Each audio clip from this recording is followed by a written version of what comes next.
Live from the shadow of the south end zone at Lambeau Field. Alongside Gabe Neitzel and the mayor, Steve Scaffidi, here's Alex Strouf.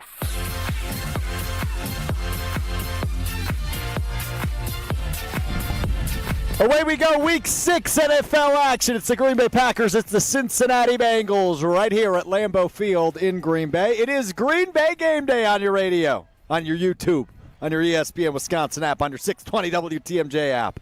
Alex Strouf, Gabe Neitzel with you. We will hear from the mayor, the birthday boy, Steve Scaffidi, at some point. He is in Sicily right now. Yep. So he is not here in Green Bay. European vacation for our guy. So we will hear from him. There's also been a debate about when his birthday actually is. I don't know if that's really something that's debatable.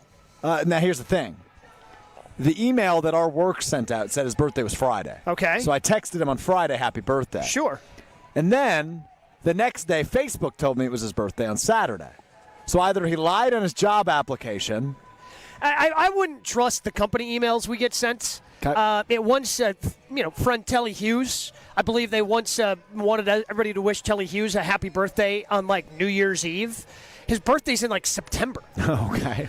So he was very confused as to why everybody was wishing him a happy birthday. So the birthday emails that come out of the office aren't always the most reliable. So you think his birthday's Saturday? I'm guessing. Okay. I'm guessing since he put that in to his Facebook page, I would probably a fair guess. Rely on Facebook in this specific situation. Fair enough. All right, Gabe Neitzel, Alex Strouf with you. Let's go. Let's talk a little Brewers baseball. Yeah, let's do it. I mean, wow, what a night that was, huh? What a night that was. As the Brewers punch their ticket to the National League Championship Series. It's just so crazy to me that for most of August, the Brewers, understandably so, with the winning streak that they had and just building up that huge lead that they had over the Chicago Cubs in the division, the Brewers were the main talk in all of August. And the Packers were a team that, we were hoping was going to grow and have Super Bowl aspirations. And now that got kicked into hyperdrive when they traded for Micah Parsons, played the way they did in the first 2 weeks. But now with the way they played the last 2 weeks that they actually had games, coupling that with a bye, and now coupling that with the Brewers playing an incredibly intense 5-game playoff series against the hated rival Chicago Cubs, the Brewers have kind of taken everything over. And even this game today, it's the first time in a long time that I just don't feel the Packers game day buzz. You know what I'm saying? It just there's a little something missing, and hopefully the crowd is still going to be energetic, and Lambeau's going to be loud the way it was against Detroit, against Washington, because Lambeau had this different feeling. But at least for the fan base, because they didn't play well going into the bye, now had the bye, are playing a team that's so desperate that Joe Flacco was the answer to the question they apparently decided to ask this week.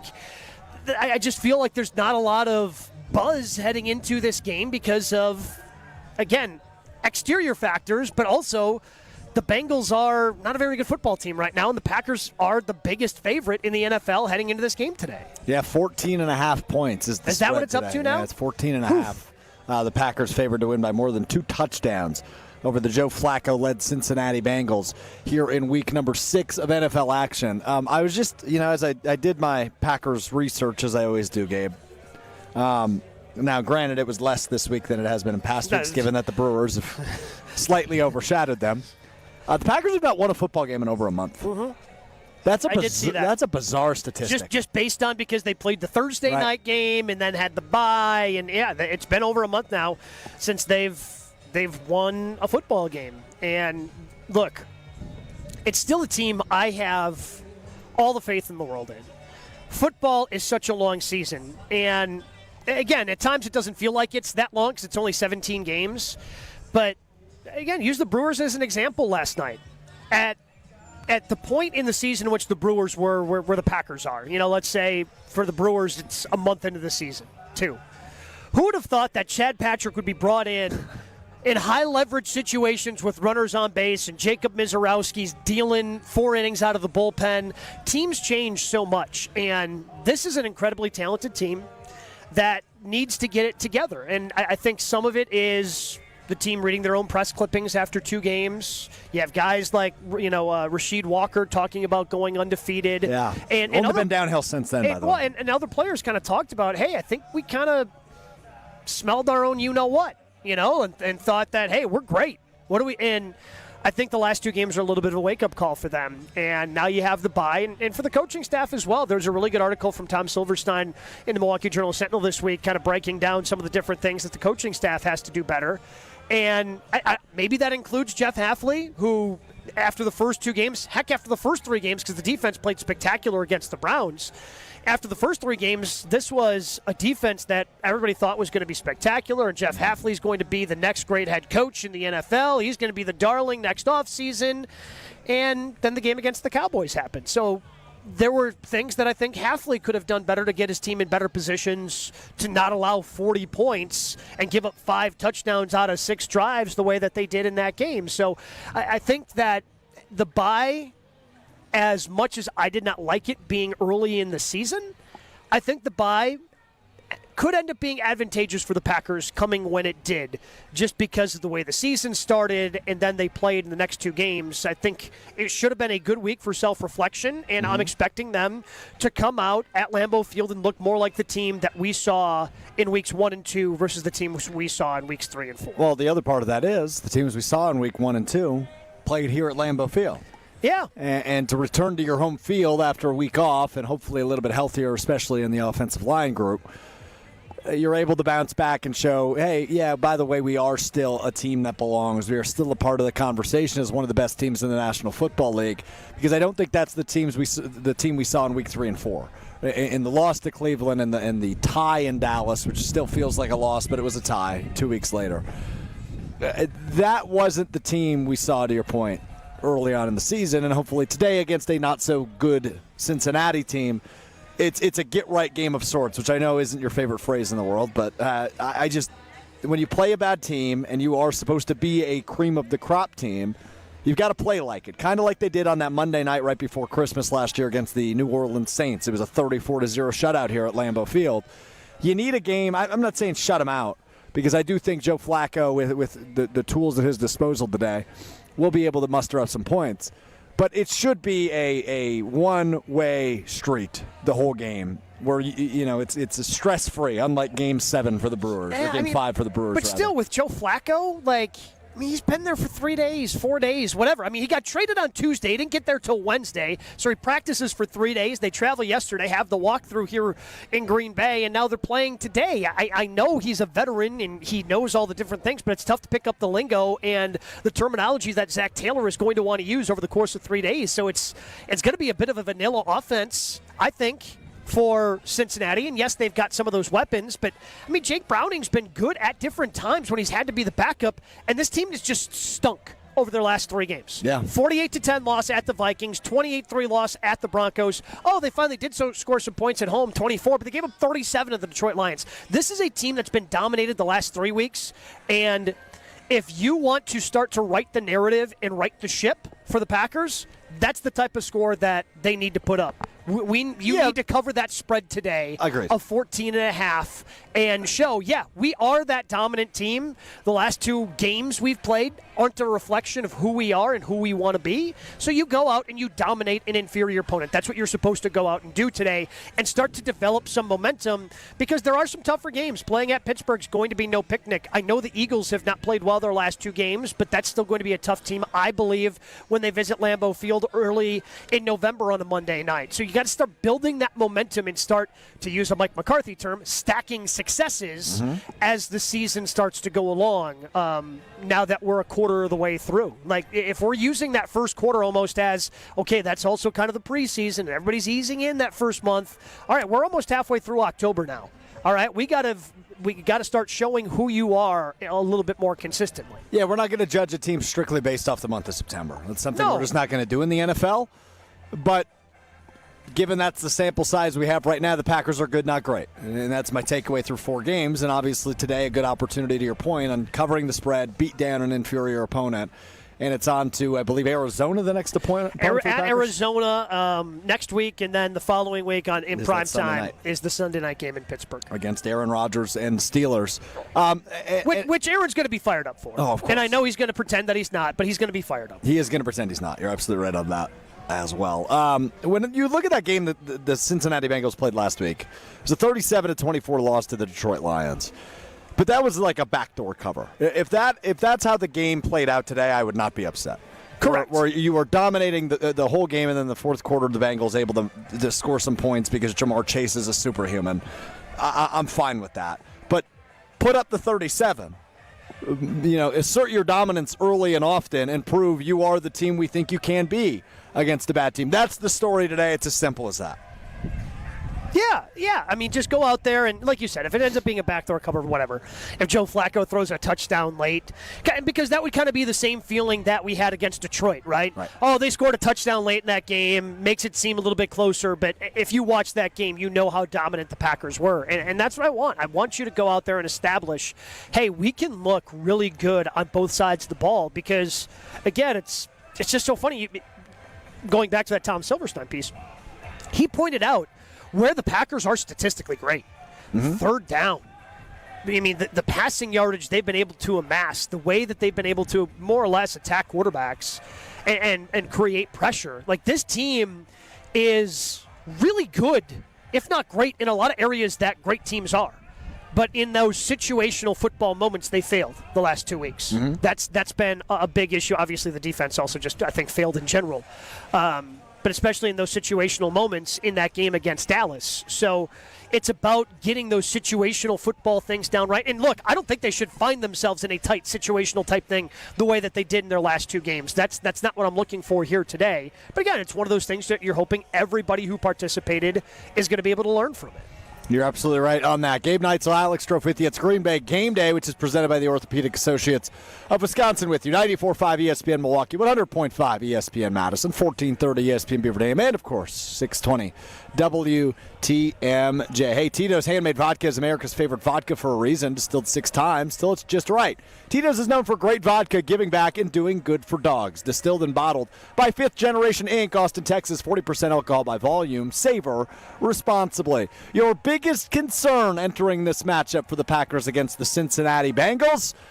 We will talk about that coming up next. Green Bay Game Day, ESPN Wisconsin, 620 WTMJ. More Green Bay Game Day coming up on ESPN Wisconsin at 620 WTMJ. Hungry for something fresh and delicious? Get your favorites from Cousin Subs delivered straight to your door. From our freshly baked bread and hand-sliced meats and cheeses to our famous sides, crispy golden fries, Wisconsin cheese curds, or creamy mac and cheese. Every meal made to order and ready to enjoy. Ordering is quick and easy online or through the Cousins app. Whether it's a solo lunch, family dinner, or a spread for the whole crew, let us bring it straight to you, fast and fresh. Cousin Subs. We believe in better. Game day in Green Bay means friends, food, football, and fun. But first, make sure your ride looks the part. Whether you're rolling up to the tailgate, headed to the watch party, or just cruising around town, a clean car sets the tone for victory. At Tsunami Express Car Wash, you'll get a fast, premium shine every time. Plus, free vacuums and detailing tools keep things looking spotless inside and out. With 13 locations and growing across Wisconsin, it's easy to swing through your way to the action. Kick off game day the right way. Tsunami Express Car Wash. Wash, chill, repeat. Hey, it's John McGivern here. You know I love Network Health. One of the reasons is that they're local and they understand how important that is. Their exceptional customer service isn't just words on a page. It's what they do. It's what they've always done for over 41 years. Call 833-7-NETWORK today. HMO and POS plans underwritten by Network Health Plan. Compensation has been provided for using this endorsement of Network Health. At Boucher, we don't just sell cars, we build careers. For over 45 years, Boucher has been Wisconsin's trusted name in automotive excellence, and today we're growing faster than ever. Whether you're an experienced professional or just starting out, Boucher is hiring across all departments: sales, service, finance, and more. Enjoy industry-leading pay, unbeatable benefits, paid training, and a workplace that truly values you. Join the Boucher family, where we ride with you every mile, and your future rides with us. Apply today at Boucher.com. At Tony Wendorf and Associates First Weber Group, we believe in the human side of real estate. For us, it's faith, family, and friends in that order. We live that every single day. I'm Tony Wendorf. We move fast, negotiate with confidence, and communicate clearly so our clients win. We operate from a place of gratitude, having donated nearly $200,000 back to our community since 2020. You deserve a team that delivers a luxury experience no matter the price point. Contact us today to get started. Tony Wendorf and Associates, trusted knowledge, superior service. Contact us at wendorfteam.firstweber.com. This is Matt Meitner, owner of Sit Means Sit Dog Training. Do you find yourself talking to your dog but feel like she's not listening to you? Bella, sit! Are you constantly repeating yourself but she's not following your directions? Sit! Sit! Frustrating, isn't it? At Sit Means Sit Dog Training, we want to help you have a happy, confident, and obedient dog, and we also want to make the training process an enjoyable and worthwhile experience. Contact Sit Means Sit today to schedule a free consultation so we can create a customized training program so you are able to have the dog you want and deserve. Sit Means Sit Dog Training. Sorry, we don't train husbands, wives, or kids. It's ESPN Wisconsin's Gabe Neitzel for Events by Design. Events like appreciation parties and retreats can go a long way towards boosting morale and retaining top talent. Events by Design is your go-to creative partner for employee events that truly make an impact. They help leaders retain top talent by making their people feel seen, valued, and celebrated. The creative team at Events by Design does all the planning and production, making sure things not only look great, but also work. Make a smart investment in your culture today. Search online, Events by Design. They design, you party. Your neighbors are talking. Did you see their siding? Yikes. That drafty window? It's basically air conditioning. From nature.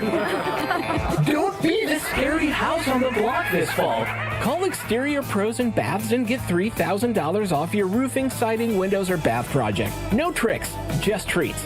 That's 262-800-4274 or click your way to extpros.com. Fall in love with your home again. Trust the pros. Welcome back to Green Bay Game Day, presented by Orthopedic Associates of Wisconsin on ESPN Wisconsin and 620 WTMJ.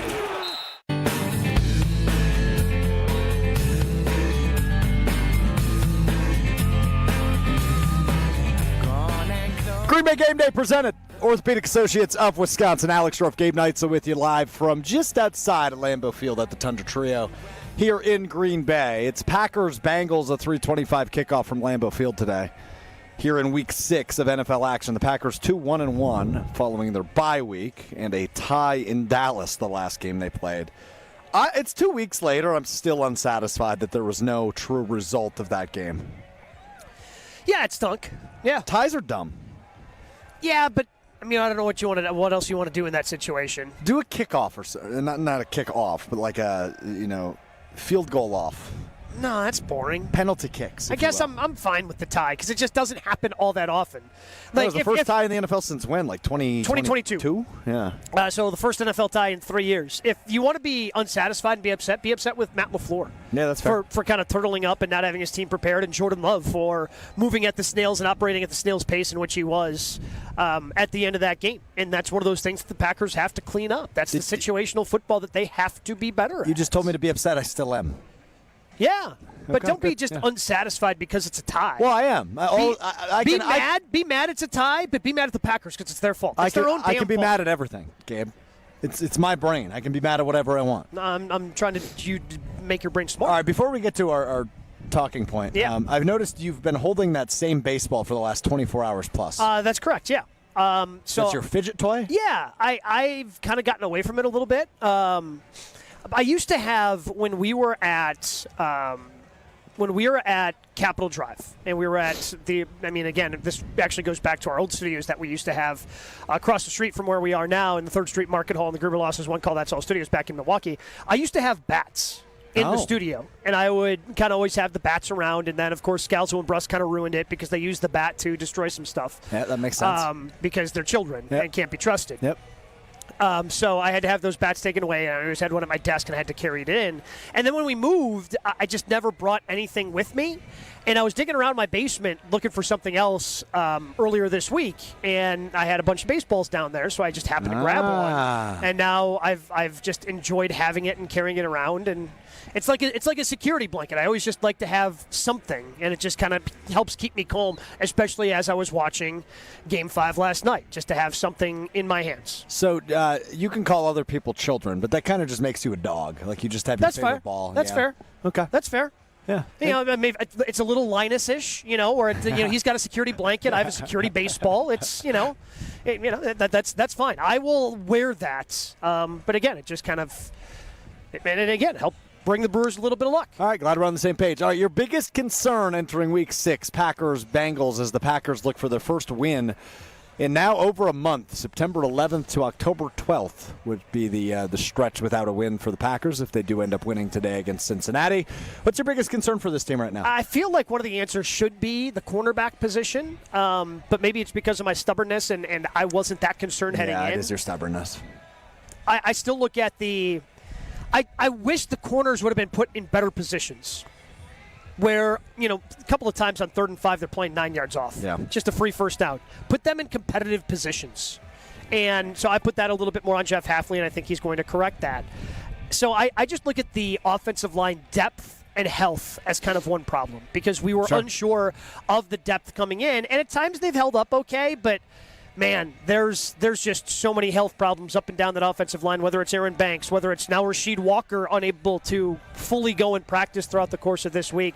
Obviously, the oblique injury is going to be a concern for Zach Tom, and I know he feels like he's probably going to be able to go today because he was able to anchor and do some of the things in practice that he did not do when he attempted to go out there and play one game against the Cleveland Browns. So I'm hopeful that he's able to navigate this the best he can, but ultimately, the depth of that offensive line, I think, and the health of it is a big reason why they have not been able to get the running game going the way that they've wanted to. There hasn't been the continuity. Josh Jacobs, hasn't played his best. But I think they kind of hopefully figured something out in the second half of that Cowboys game, and they can start using that momentum going forward. But that offensive line is my biggest concern. I think that is there are two applicable answers, and you mentioned both of them. The biggest concern for me, though, is on the defensive side of the football. While I still believe in the pass rush, and I think today, obviously, a great opportunity to get that going against a weak offensive line and a slow quarterback, the defensive backfield scares me a little bit. Xavier McKinney is a really good player, but he just, it's almost impossible to duplicate what he did a year ago. He's not going to have those interceptions, but also it's the cornerback position. Yeah, it's the cornerback position, because I think that Evan Williams has played really well. As the other safety. I think he has kind of stepped up his game a little bit. And when it comes to Xavier McKinney, with all the plays that he was able to make with Jeff Hafley last year, he's just in a no-throw zone. I think teams don't want to go in that direction unless they're desperate, and they want to pick on other things, and that's what they've been able to do. So now you need those other guys to be able to step up, kind of like, hey, Micah Parsons getting double, triple teamed. That allows, Lucas Van Neste, Rashawn Gary to eat. They did not do that against the Dallas Cowboys, but that's what you're kind of – it's kind of a similar effect. Hey, they're avoiding Xavier, so that's going to put some other guys hopefully in positions to make some plays. And I still think that Carrington Valentine is ultimately going to be fine. I really like the way that Keyshawn Nixon's played through 4 weeks. I think he's probably been better than most people want to give him credit for. So even if we want to get even more specific when it comes to the defensive backfield, it's not – the DBs, because the safeties are good. It's not the corners as a whole. It's number 2 corner and number 3 corner. I think that's what we're really most concerned about, because I think Keyshawn Nixon has done what he's always done. Yeah. Whenever you put more responsibility in that man's lap, he's going to step up to the moment. He seems like he has thus far. Obviously, George Pickens, but this wasn't even necessarily one-on-one, but he had a big game against the Packers defense in week number 4 on that Sunday Night Football tie. But all in all, Nixon's been good. You're absolutely right. When you open the checkbook and the pocketbook the way you did for Nate Hobbs, I know he's not massively paid, but you signed a corner on free agency. It's very kind of a non-Packers move, non-Packers-esque move in free agency, bringing in Nate Hobbs from Las Vegas. You have at least some level of expectation, don't you? And between injuries... he hasn't lived up. The 2 off-season signings haven't lived up whatsoever. And they're a big reason why the offensive line and the cornerbacks have not performed to the level in which we expect them to perform. Yeah, it's a good point by you. We talk about it all the time, but the Packers' offseason approach was replicate the Eagles to a point, right? Beef up the offensive line. You can't let what was an issue in the wild card game against Philadelphia last year be an issue, though it seems like it is still an issue here through 4 games. Defensively, you add to your pass rush by trading for Micah Parsons, and you try to add some corners. And while you have faith in Keyshawn Nixon to really take over that role of CB1, it seemed like you had some good faith in Carrington Valentine. Nate Hobbs has not lived up to the hype. Valentine had a rough game in Dallas. I think they can respond today, but this might be their toughest test of the season when you talk about a 1-2 punch at wide receiver. Yeah, but at the same time, I think the pass rush is going to be something that's more of a factor today because the Bengals. But we thought that in Dallas too, because their offensive line was banged up. It was, but okay, then I'm because Micah Parsons still did his job. He still got a sack. True. He was consistently applying LVN pressure. and Rashawn Gary disappeared. They did not play and step up the way they had in the first 3 games. I would expect, especially being at home, this defensive line and pass rush is going to get home more today than they did against the Dallas Cowboys. And if they don't, I expect Jeff Hafley to have a better answer than he did against the Dallas Cowboys as well. I mean, Joe Flacco's a statue back there. He's not going to want to hold on to the ball that long. He's uncomfortable because it's a new offense, it's new teammates. And the one thing Joe Flacco wants to do is throw the ball down the field. It's the one thing he's been very good at throughout the course of his career is pushing the ball down the field. And he's got a couple of guys that can do that.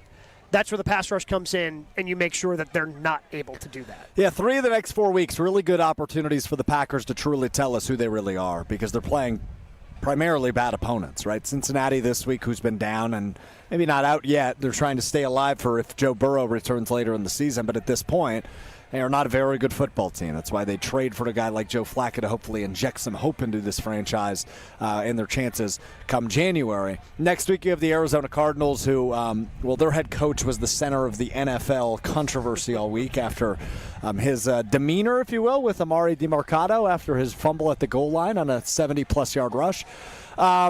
Pittsburgh in 2 weeks is an interesting matchup. It's Aaron Rodgers. Aaron Rodgers is going to get up for that game. It's a Sunday night game. There's obviously a lot of pressure on that one. And then the first game in November, you're back home here against the Carolina Panthers. So 3, for me, out of the 4 weeks, 3 really good opportunities to show us who the heck you are. Yeah. And look, I think that Steelers game is going to be a very good opportunity to show who they are on the road. Yeah. Because that's something that they have really yet been able to do throughout the course of this year. And more than likely, when they head into that game, the Steelers are going to be first place in their division.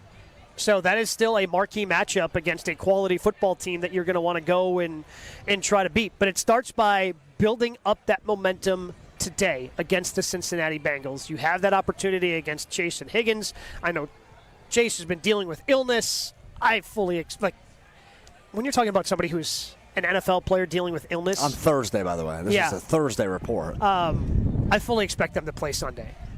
You know, it's not like the NBA where somebody comes down with the flu. It's like, okay, we've got 82 of these things. You sit out tonight. We'll figure it out.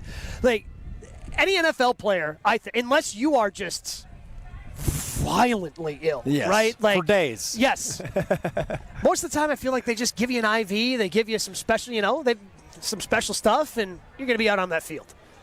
But that's just the way I typically handle when guys are dealing with sickness in the NFL, with illness in the NFL.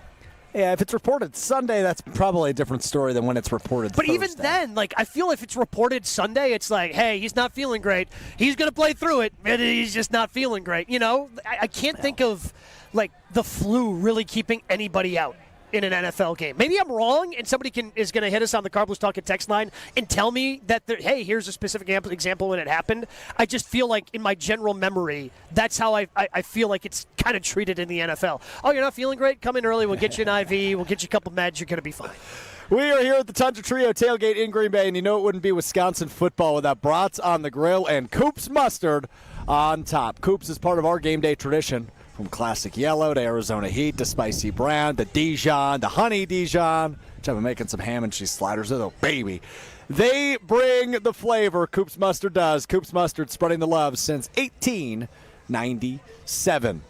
Rob Domofsky, ESPN NFL Nation reporter, bold, bald, beautiful. He joins us coming up next right here on Green Bay Game Day.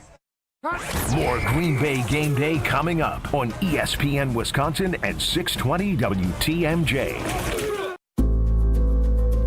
At Grunberg Law Offices, we take great pride in helping those who have trusted us after a serious accident. Our team has the knowledge, resources, and experience to get you the results you deserve. Don't wait to get the help you need. Make the right call. Call Gruber Law Offices today. Proud partner of your Milwaukee Bucks. One call, that's all. It's a bird bash at Potawatomi. Thursdays, you could win up to $50,000 cash in the Bird Bash game show. Just play with your rewards card this October for a chance to win. Wouldn't you like to rake in a huge pile of cash? Bird Bash, only at Potawatomi Casino Hotel, Milwaukee. More info at potawatomi.com/birdbash. Must be 21 years old to play.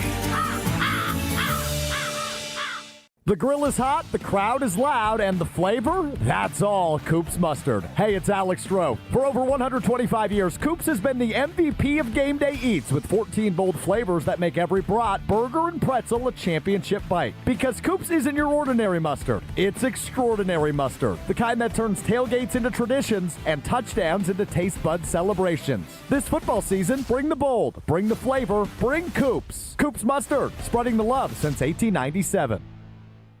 Neck and back surgeries can be risky. Your spine deserves the best. That's why professional athletes choose Neurospine Center of Wisconsin. We can help you too. With the top nationally rated spine surgeons in the state for quality outcomes, you can trust the professionals at Neurospine Center of Wisconsin. Get a second opinion in just a few clicks. Now offered virtually throughout Wisconsin. Visit nscwi.com.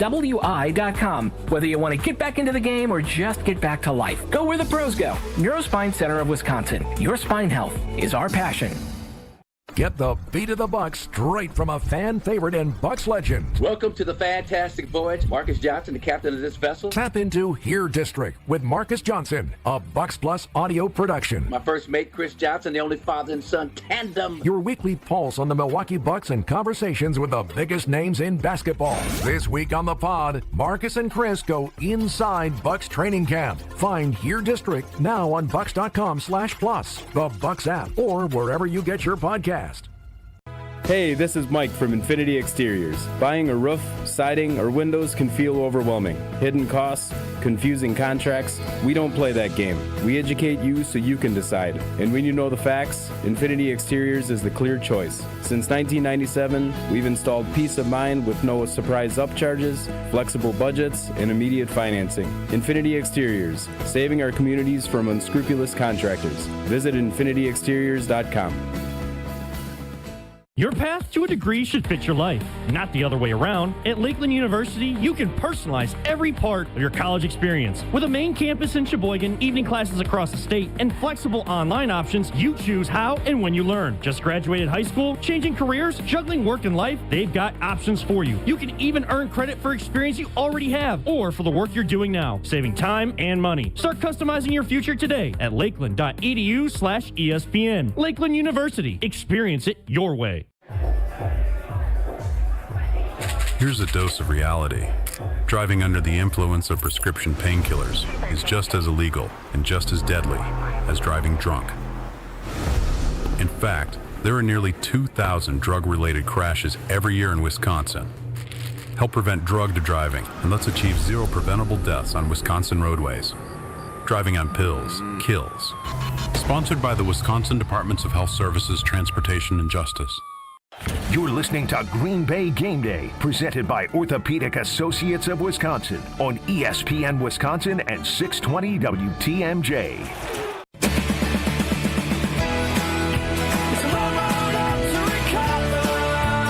Green Bay Game Day, presented by the Orthopedic Associates of Wisconsin. Alex Strouf, Gabe Neitzel with you from the Tundra Trio up here in Green Bay, just outside of legendary Lambeau Field, where we go inside of now, as we are joined by the bold, the bald, the beautiful, our buddy, Rob Domofsky, covering the Packers for ESPN's NFL Nation. Rob, it feels like it's been forever. How you doing? It's been forever since anyone's been inside Lambeau, other than those of us who work here on a daily basis. What a weird schedule. 2 games in 5 days at home, and then, 1 game in 5 weeks or something like that. So it's good to be back home, though. Yeah, and the Packers haven't won a game in over a month. September 11th, the last time they played at Lambeau, was their last victory, which, again, that's more scheduling than anything, but just kind of an odd statistic for a team that's 2-1-1. Very odd. Yeah, very strange. I'm sorry, I'm very distracted. Gabe, do you see that guy right there? He looks just like Rob from afar. You have a doppelganger at the Tundra Trio right now. I'm thrown off, but he's not on his phone, so it's right. Fair enough. Hey, what are we expecting from the offensive line from a health perspective today? Yeah, that's a great question, Alex. Zach Tom's going to play. He said he's good to go, and he tested it and was able to, really, in his mind, simulate what he couldn't simulate in practice the time before when he lasted one play. So I think that's at least a positive. Aaron Banks, it seems like he's trending toward playing. The good thing, I guess the good indication about those guys is that they didn't elevate anyone yesterday, from the practice squad for game day. No offensive linemen anyway. We're not elevated. Rasheed Walker came back and practiced a little bit on Friday after not practicing Thursday after getting hurt in practice on Wednesday.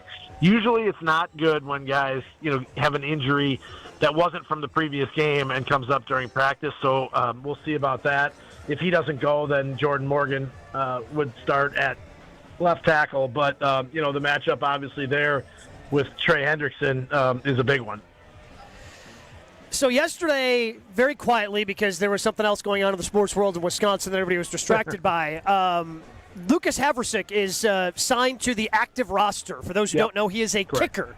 Is that a move telegraphing that Brandon McManus is not going to be able to go as he was listed as questionable, or because is that hey, we've got extra roster spots, let's go ahead and add the kicker and see how Brandon feels on Sunday? Regardless, before you go, Rob, this is such a weird story. It's called a major concern by LaFleur, and then McManus says, no, I'm fine. He must have something else in his thesaurus, and they sign a kicker. I'm just confused by all of it. Yeah. Well, I think the one point that Gabe made about the roster spot, they actually have two roster spots. They only had 51 on the roster going into this week, so they did have a free roster spot, essentially. From what Haversink's people were told, and this is what I was told yesterday at about 4 o'clock, is that they still expect McManus to give it a go, that he's planning to play. So that would mean that Haversick is here just for emergency purposes. Now, here's the question I have, and we won't know this until about 1:55, is if they're both active. Like, even if McManus is going to kick, do they have Lucas Haversick active anyway, just in case? I was just out on the field a little bit ago just to see if any kickers were out yet. They weren't. It's a little early for that, but the pregame kicking warm-ups will be interesting to watch. But as far as of late yesterday afternoon, Lucas Haversick was under the impression, I was told, that he was signed as an emergency basis. I mean, I would assume it, even if he's the emergency and they think he's going to go, you sign him to be active in case there is an emergency, because what's the point of having an emergency kicker and making him inactive? That wouldn't make sense. Yeah, and the only contradiction to that might be that they wanted to wait to see McManus go through the pregame kicking warm-ups, and if he felt okay, then maybe they would make him inactive. But you're right. I mean, that wouldn't make a whole lot of sense. The other thing, too, is the kicking warm-ups, typically they're early, but I don't know if they're quite as early as the inactives. Now, obviously, they could come out and do it earlier than usual if they wanted, but the timing of this whole thing will be interesting here in the next hour or so. ESPN NFL Nation reporter covering the Packers, Rob Demovsky, with us here on Green Bay Game Day. Rob, the Packers defense certainly not super successful in their tie in Dallas, allowing 40 points, really 38 the defense allowed in that tie. I almost called it a loss again in Dallas 2 weeks ago. They're going up against an offense who has a bad offensive line, like we said, going into Dallas. But they have two really good receivers. What are you expecting in terms of a rebound for this Packers defense after a week off? Yeah, I mean, the thing that's interesting to me, well, a couple things. Obviously, the quarterback change with Cincinnati. Their offensive line's terrible, and you have Micah Parsons, who's got more pressures than anybody in the NFL in the last 5 years, except for Max Crosby. Trey Hendrickson is third on that list, by the way. But you also have two really dangerous receivers, in Higgins and Chase. And, the Packers have been pretty good the last year or so about not letting one receiver really beat them. Now, George Pickens did have the big 100-yard game last time out, part of that in overtime, of course. But that's the last time that they allowed a receiver 100 yards before Pickens. Any idea when that was? 100-yard receiver, Pickens. So going back to last season. It wasn't. Yeah, it wasn't this year. It was last year, and it was a long. I'll say Amon-Ra St. Brown. A.J. Brown, week 1. That was the last. Oh, it was week 1. So yeah. So that was the last. Well, I don't know. I guess not counting playoffs. I didn't look at the playoffs. But my point is they're not. It's not like the old days where it seemed like one guy would beat them all the time, right? Like there were how many times where it was like everybody in the place knew it was going to Justin Jefferson or whoever. And they still couldn't stop it. So I do think they're better positioned from a defensive standpoint on all those accounts today, not the least of which is that the Bengals' offensive line stinks. Sticking with the defense, we know that Devontae Wyatt is not going to be playing in today's game with that knee injury. What do we expect that interior to look like? Who are they going to rely upon? Because while I don't think we can say, Devontae Wyatt went out, and that's why the Cowboys scored 5 touchdowns in 6 drives. But I think it factored in. Yep. No, it definitely did. Warren Brinson's going to get his first shot at real playing time today. The rookie will be active.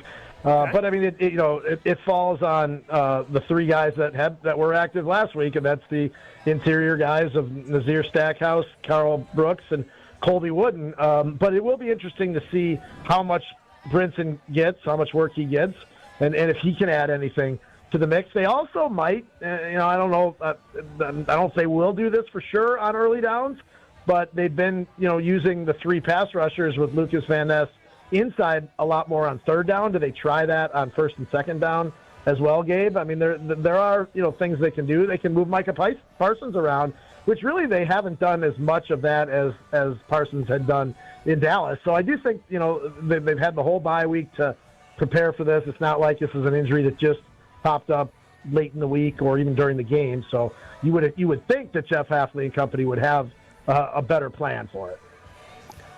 Couple more minutes with Rob Domofsky here on Green Bay Game Day. How's Jordan Love feeling after the Dallas tie and the bye week? I imagine it's been an interesting few weeks for him and his psyche. Yeah, I mean, it's a little bit weird because, he's played pretty well, pretty turnover-free, except for the 2 turnovers that he has have been killers, right? Like the interception backed up against the Bengals and then the fumble at the end of the half, which I know LaFleur said he takes responsibility. He shouldn't have, he should have just ran the clock out there. But Jordan Love's got to know that pass rush could be coming. And Rasheed Walker got beat on the play, right? I get it. Blindside guy gets beat. But, that's still on the quarterback, and as good as he's been taking care of the ball, those 2 turnovers, they both came backed up inside their own 25 or 30-yard line, which is a really, really bad place for turnovers. Do you think that they found something the way they did running the football in the second half against the Cowboys, and that we're going to start to see more of 2024 Josh Jacobs going forward?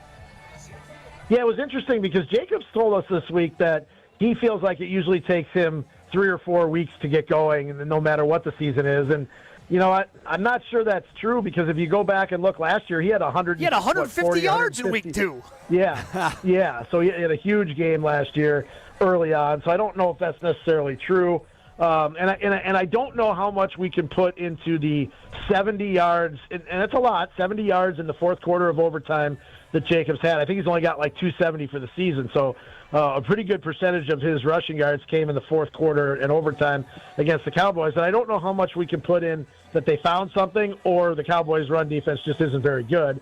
But I do think that they need to figure that out because that was one of the things that I thought made this offense so good last year was how well they were able to run the ball. And it wasn't always easy either. It wasn't always massive holes. Josh Jacobs is really good at getting yards after contact.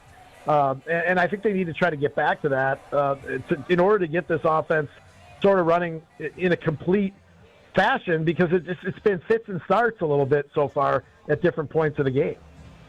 All right, Rob, last thing as always, how do you think this one plays out today as the Packers return to action after their bye week? Is the line still 14.5, Alex? It is. Yes. So it didn't change with Flacco, right? Because it was 14.5. It did not. It didn't move at all. Which I thought is interesting. Right now, ESPN Bet has it at 13.5. Oh, so it dropped below two. All right. There you go. Two Okay. touchdowns gets you the cover. Yeah, well, that's a big point there.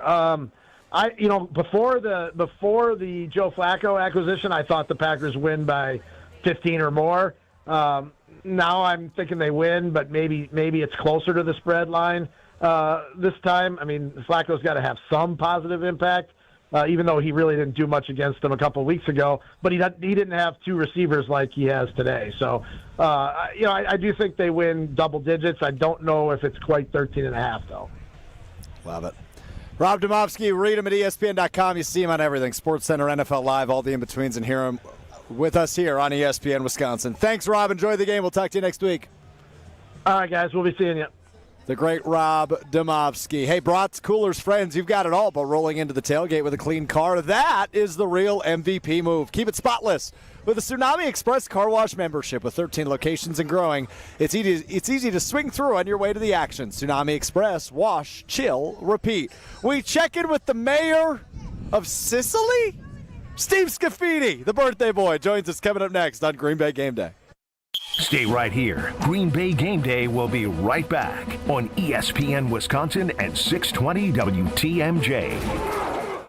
Now's the time to plan your total experience getaway to the Island Resort and Casino. With over 450 hotel rooms and a luxurious spa, relax in style before diving into nonstop casino action. Watch your favorite teams on the big screens and enjoy great food and drinks at T. McSee's Sports Bar or savor top-tier dining at Horizon Steakhouse. Then amp up your night with live music and comedy. Head to where the big game, big wins, and big fun come together. The Island Resort and Casino. Hey Wisconsin, it's football season and that means it's time to break out the Bandito with El Bandito Yankee, the official tequila of game day. 100% Blue Weber agave, all natural and so smooth it's criminal. Try the award-winning Blanco, Reposado, and Yeho and the new high-proof Plata 47. Ask for El Bandito Yankee at your favorite bar or restaurant and buy it today at Woodman's and Festival Foods. And for tailgates, recipes, and more places for purchase, go to elbanditoyankee.com.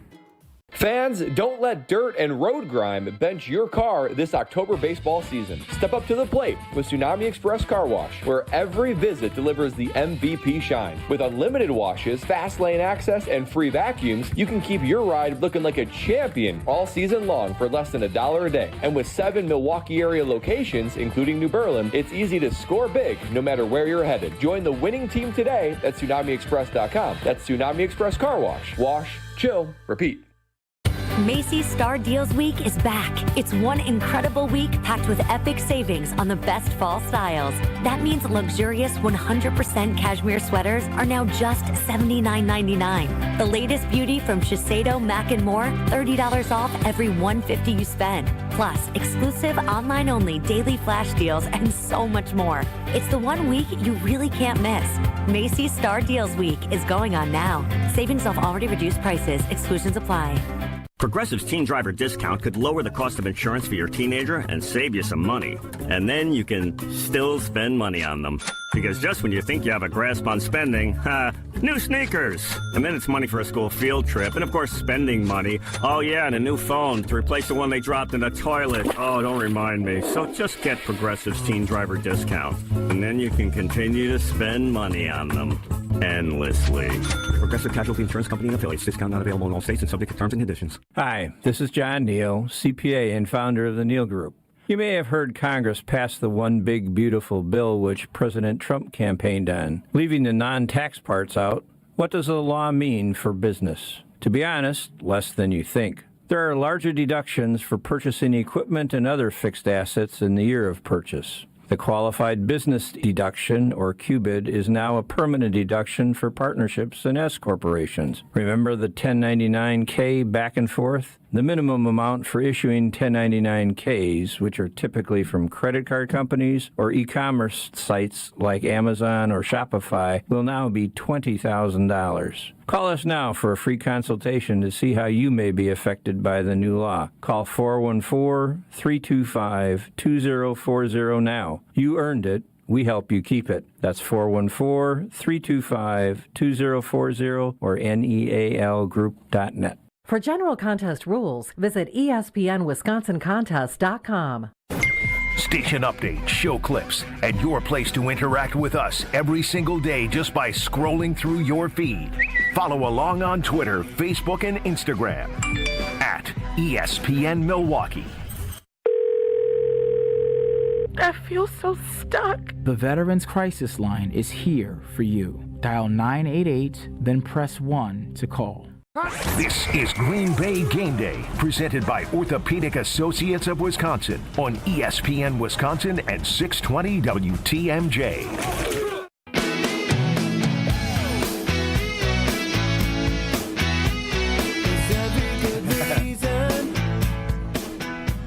Green Bay Game Day, presented by Orthopedic Associates of Wisconsin. Alex Strouf, Gabe Neitzel with you at the Tundra Trio just outside of Lambeau Field. And we're operating a man down this week, Gabe. Our buddy Steve Scaffidi's not here. Yeah, it's felt a little empty without Scaffidi. It has, especially here in this first hour. Steve Scaffidi here on Point Taken from 10 a.m. to noon, right here on 620 WTMJ, as well as with us for Green Bay home games on Green Bay Game Day. Well, he is celebrating his birthday in Sicily, and he joins us on the phone now. Steve, happy birthday. Oh, volare! How are you guys doing? We're really good, but we are slightly confused. Steve, when is your birthday? My birthday was, let's see, so yesterday was the 11th. That was my birthday, yes. Okay, so did you lie on your job application about when your birthday was? Because we get company emails every week saying, hey, here's the rundown of birthdays in the office this week. And the email I received said your birthday was Friday, October 10th. No. That's Brett Favre's birthday, I believe, isn't it? It is. That's correct. Yeah, it is. Yeah, absolutely. No, that's not my birthday. My birthday was yesterday. Celebrated in Sicily, which is absolutely fantastic. Gorgeous weather all week. Yeah, so you're off gallivanting in Sicily. Tell me how much, in gallons, the amount of wine you've had to consume. I tempered my enthusiasm in the vino today, just because I knew it was going to be on with you guys. But I would say conservatively, I would say probably in gallons, since I've been here for 9 or 10 days. Yeah, I was about to say, you've been there for a minute. 4 or 5 gallons. Yeah, Good 4 or for 5 you. gallons, I would say. Good for you. That's fantastic. It's like water. It's like water in Italy. You know that. Oh, yeah, absolutely. Absolutely. And it looks like you're having a blast. I've seen some You pictures sit down and to videos. eat, and here's a gallon. Well, most people go, oh, do you want sparkling or tap water? And they ask you, do you want red or white wine when you sit down in Sicily? So that's just the way it goes. All those things are true. Yes, naturale, or the fizzy water, which I don't like.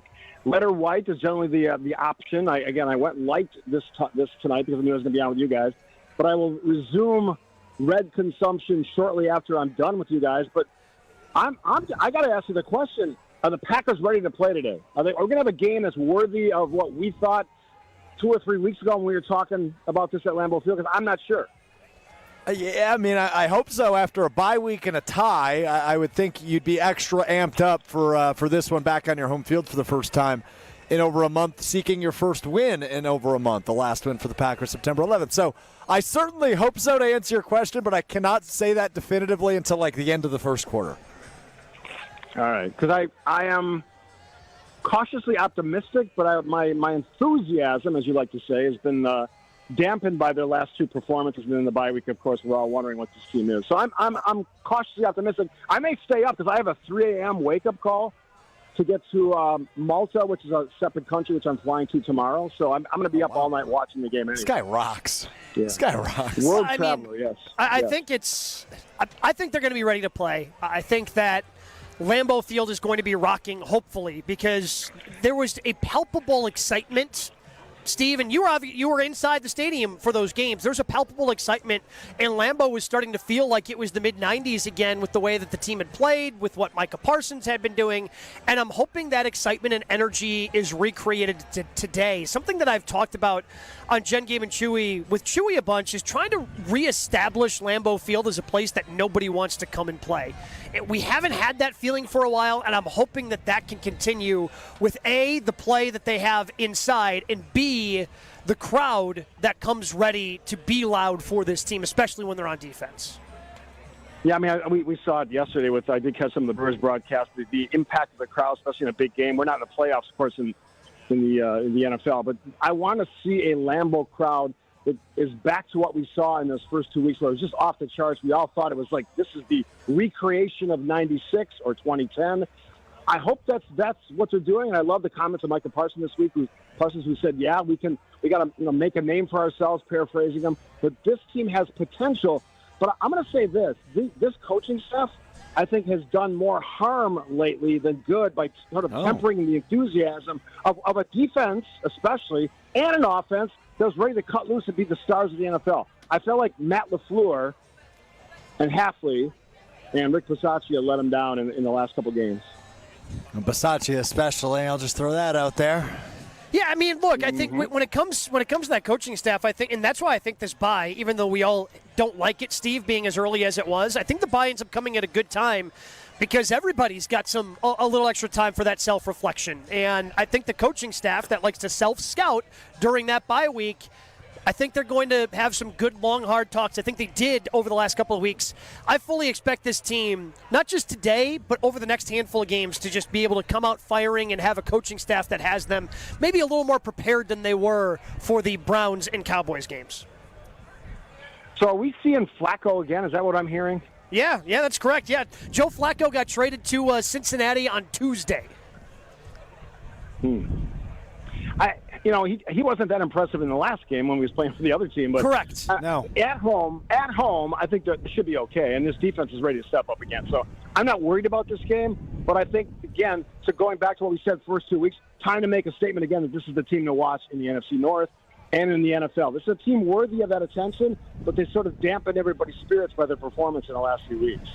Is there a lead that would be large enough for the Packers since you now have an early morning flight as part of your European vacation? Is there a lead large enough that you would go, hey, this is in hand, the Packers have this, I can go to bed and be well rested? Yes. Yeah. More likely to go to the bar, but I appreciate all right, the hey, and that's why we love you, Steve. Yep. And that's why we love you. Yeah. They have this weird thing in Sicily, like the bars never close. They just stay open. That's awesome. Not weird. Weird is not the word. That's great. Yeah, like I said, that directly relates to my gallons of consumption. And here's the funny thing: I feel perfect. I feel great. I just ate like an 18-course meal over the last 3 hours. They packed the food in. I try to be as good as I can because Milwaukee Weight Loss wants to monitor what I weigh, so I think I'm okay. But Sicily's amazing, but I'm geeked about this game. I'm so excited about this Packers season. You know this because we talked about it in the first few games. This is a chance for this team to be something, and I don't want the coaches to sort of throw it away. Let's let this team be itself, be good, be amazing, especially on defense, and show us something and stop being disappointed. Stop trying to temper our enthusiasm because I have a lot of it. You certainly do. Steve Scaffidi with us here on Green Bay Game Day. Alex Strouf, Gabe Neitzel with you from the Tundra Trio in Green Bay. So how are we consuming the game? I know we've talked a lot about wine consumption, but how is it televised in Sicily? Were you able to watch the Brewers? No. Break this all down for us. Are you actually going to be able to watch it? Yeah, basically you just find it wherever you can find it on the internet. You're not watching anything live. You see it a couple minutes later. Same thing we did with the Brewers last night. Because that was all unfolding at, I don't know what it was, 2 or 3 in the morning, and we have a lot of Brewers fans with us. So that was insane, and I love the fact that Alex, how excited you were when they got it done yesterday. That's a great story on its own. But I want the same thing for the Packers, and we're going to be trying to watch it in any way possible. There's a ton of Packer fans with me from all over the state, including Green Bay. We have some Green Bay travelers with us. So we're going to find it, and then those who don't will wake up in the morning with hopefully good news, hopefully a 3-touchdown victory, which is what should happen. I think they're 14.5-point favorites, which always scares me when you're a Packers fan, especially lately. Yeah, that big of a line. At home, what's the weather like there? It's beautiful. I would say it's a little bit warmer than what you're expecting for the middle of October. I think it's like 60, 65 degrees, a little overcast, so not a ton of sun. But, there's nothing wrong with the weather. Little bit of a breeze, not overly breezy. But high of 64, but Gabe nailed it. It's beautiful out, and hey, whether it's a cold Lambeau breeze, a rainy afternoon, or that perfect fall football chill, you want windows that can handle it all with a 90% Satisfaction rate Window Nation can install your windows in one day depending on the job. Right now, when you buy 2 replacement windows, you'll get 2 free plus pay nothing for 2 whole years. Hurry, that sale ends at the end of the month. Schedule your free estimate now at windownation.com. That's your Window Nation weather report from meteorologist Gabe Neitzel. I mean, it's a beautiful October day, Steve. This is one you might even consider sitting outside because it's that nice. It's very nice. That's a rare thing when I sit outside. You know that. Now here, it's been 75 and sunny for 10 straight days. We're heading to Malta where it'll be in the 80s. And I'm going to Malta, which is a separate country now. It used to be a part of Italy because it's one of the most ancient places on the earth. But here's the thing. I'm going to go to Malta, and I'm going to celebrate a Packers victory because that's what's going to happen tonight. That's what I'm going to do. Hell yeah. When I grow up, I want to be Steve Scaffidi. I mean, doesn't everybody? Yeah, I think so. Steve, enjoy your travels. Not all, but most. Yeah, not all. Not most. Enjoy your travels. Enjoy the wine. Miss you, buddy. We'll see you soon. I'll see you next time. All right, there we go. The great Steve Scaffidi. He'll be back soon from his overseas trips. He's the man. He's great. We do have some college football news for those of you interested. Penn State has fired head coach James Franklin. Did not see Franklin being fired before Fickle coming. Did not see that one coming.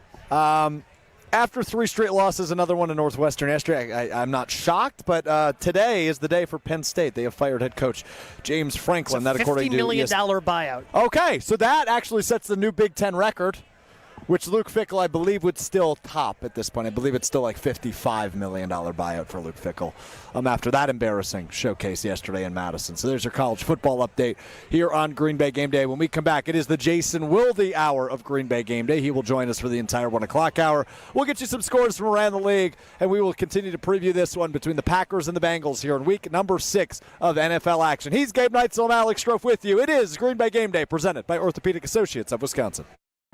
More Green Bay Game Day coming up on ESPN Wisconsin at 620 WTMJ. Oh no, there's only seltzer left, and it's passionberry almond fruit? Who comes up with these? Kick the aluminum can to the curb and mix up a cocktail you actually want with Tito's. It tastes great, it's gluten-free, and it's available in a variety of sizes for your convenience. The flavor abilities are endless. Tito's Handmade Vodka, the official spirit of whatever you want to drink. Distilled and bottled by 5th Generation Inc., Austin, Texas. 40% alcohol by volume. Savor responsibly. Homer for Window Nation. It's October, and if you've got old windows, that means you're back to dealing with chilly air seeping into your home. Eliminate annoying drafts once and for all with Window Nation in Milwaukee. This month, buy 2 windows, get 2 for free, plus pay nothing for 2 years. With the holidays coming up, it's a big deal, and they can do it so quickly. Don't miss out on free windows and 0 payments for 2 years with Window Nation, proud partner of the Milwaukee Brewers. Visit windownation.com before October 31st to get started. Homer here from ESPN Milwaukee. What makes living at 3 Pillars so special? Let's hear from my friend Dave. The campus is beautiful. For me, nature is my church, and I love being outside. We live by the Bark River, and it's just it's calming. It just calms my soul. I just love it. A lot of the people, I'm talking about 100-year-old people, 90 years old, say they credit 3 Pillars with living longer. This is an ad by BetterHelp. BetterHelp therapists have helped more than 5 million people worldwide on their mental health journeys. Moments in therapy, like the right question or a safe space to cry or a small win, can really change lives. This World Mental Health Day, we're celebrating the therapists who have helped millions of people take that step forward. If you're ready to find the right therapist for you, BetterHelp can help you start that journey. Our listeners get 10% off their first month at BetterHelp.com/timeout. That's BetterHelp, HELP.com/timeout. I walk on the shoulders of giants who have come before me. I am ASAP and Maya Angelou. I am Marva Collins and Frederick Douglass. From A to Z, I celebrate, emulate, and commemorate their example. This is part of the Declaration of Excellence Milwaukee College Prep scholars recite not just during Black History Month, but each and every morning. Because our students don't just honor history, they're determined to shape it.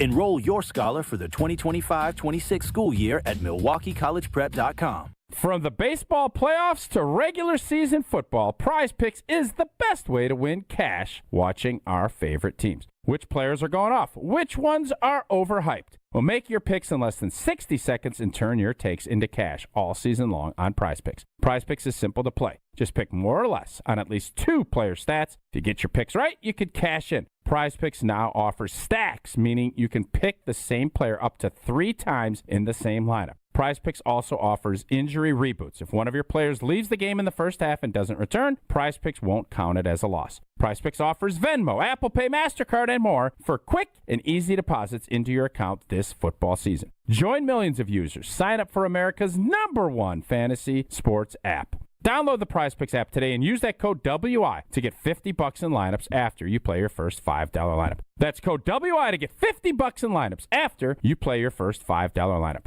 PrizePicks. It's good to be right.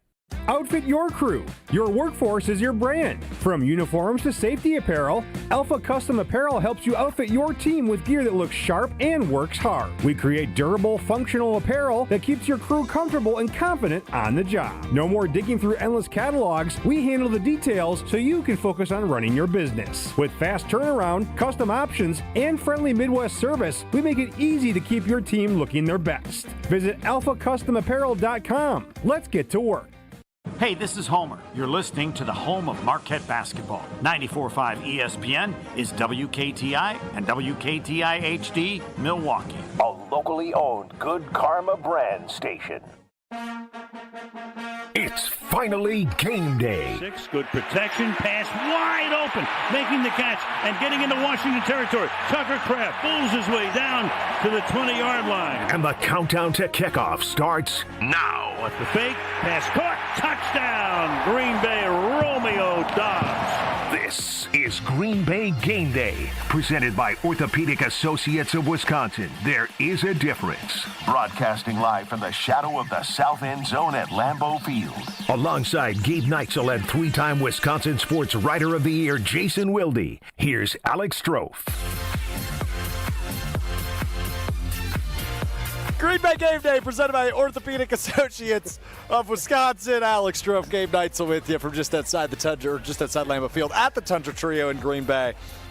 And we've got Jammin' Jason Wilde, the 3-time Wisconsin Sports Writer of the Year, co-host of Wilde and Tausch with us, dancing. What if I stand farther back? I don't know. That's my head in there now? That's up to Will. Will you're Summers. In there. I mean, it looks fine, but it's kind of awkward now because if I want to talk to you, I want to look at you. Well, I like Why can't you standing sit up because you have better energy when you're standing up. All right, here's what we're going to do. Well, not now. Nope, you're not going to move the camera. Come on, there's people listening to this on the radio. I'm going to do it right now. I'm just going to move the camera up. Oh, okay. And I'm going to stand up. Am I good now? We're good?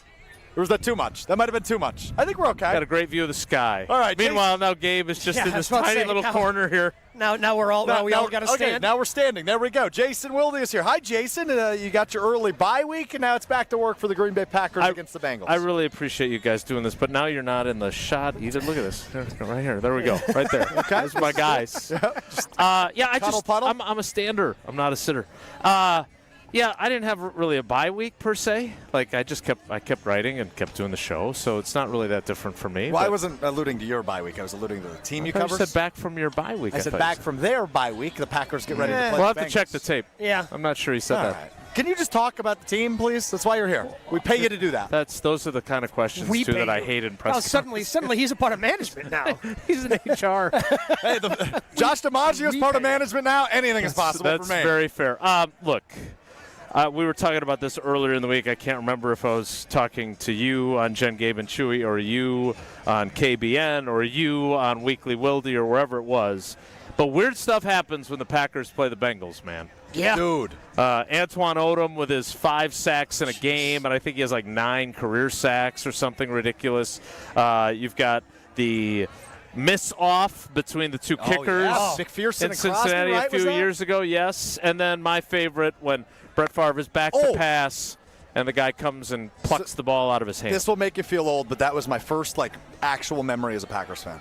Well, I heard you. No, it won't make me feel old because I heard you earlier today discussing 1998 with Craig on Sunday Karma while I was on, and you said that was before you were born. That was my 3rd season on the beat. I was born December of 98. I was born on a Monday Night Football game that year. They lost. I forget who they were playing. Tampa Bay.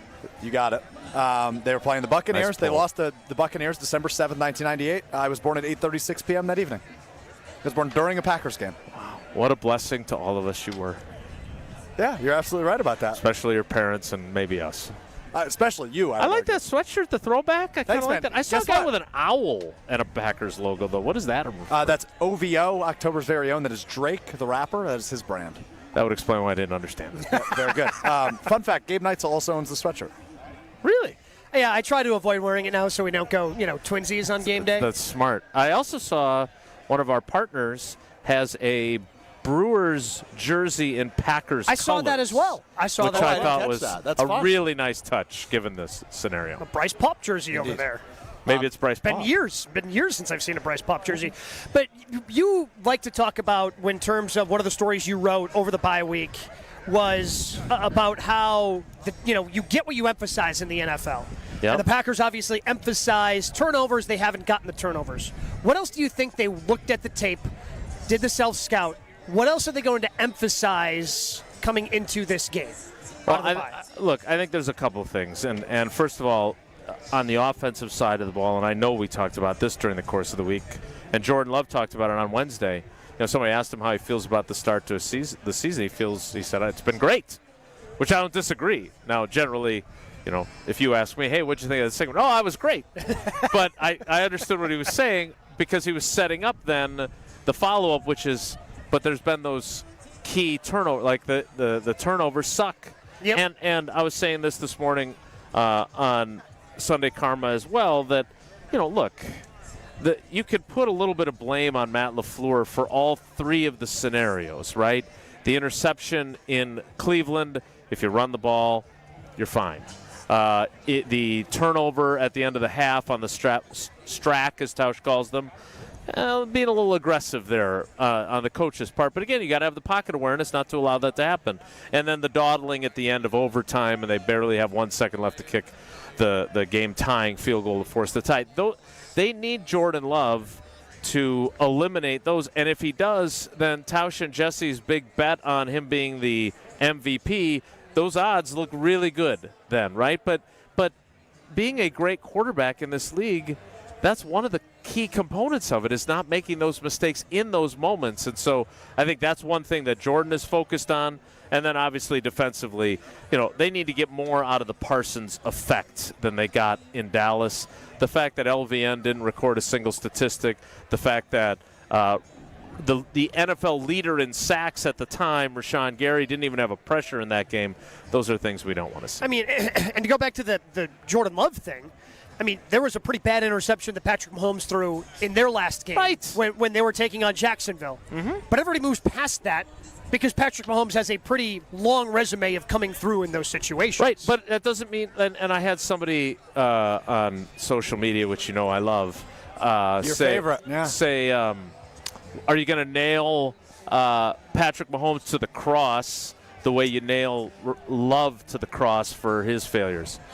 And I'm not crucifying anyone, literally or figuratively. Pontius Pilate over here. I am. I washed my hands of it. Well, I'm glad you had to clarify the literally part. That's good, yeah. That's a good Christianity reference. That's good. My Lutheran background paying off. Look, you get criticized as that's part of the territory as a quarterback, and so that criticism that he receives for those mistakes, it means you're a really good player. Yeah.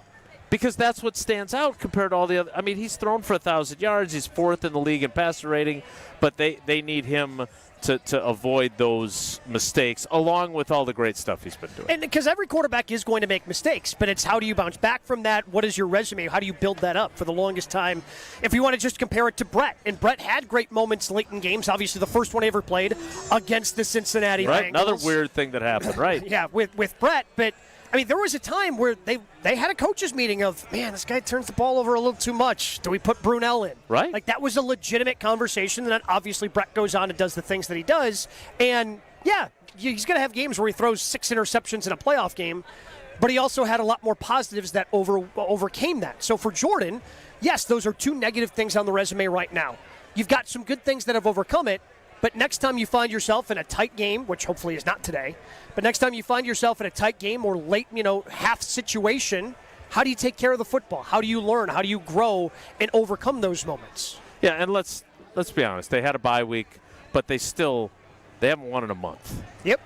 Okay, Mm-hmm. and I know that sounds crazy, but this is the kind of, Strouf tried to, he was gentle about bringing this up, but because he knows that it's one of the terms that I don't like, along with trap game and wounded animal game. Get right game? But this is a get right game. It is. And this is an opportunity for them to get all those things that have been okay but not great going. The turnover thing is maddening to me.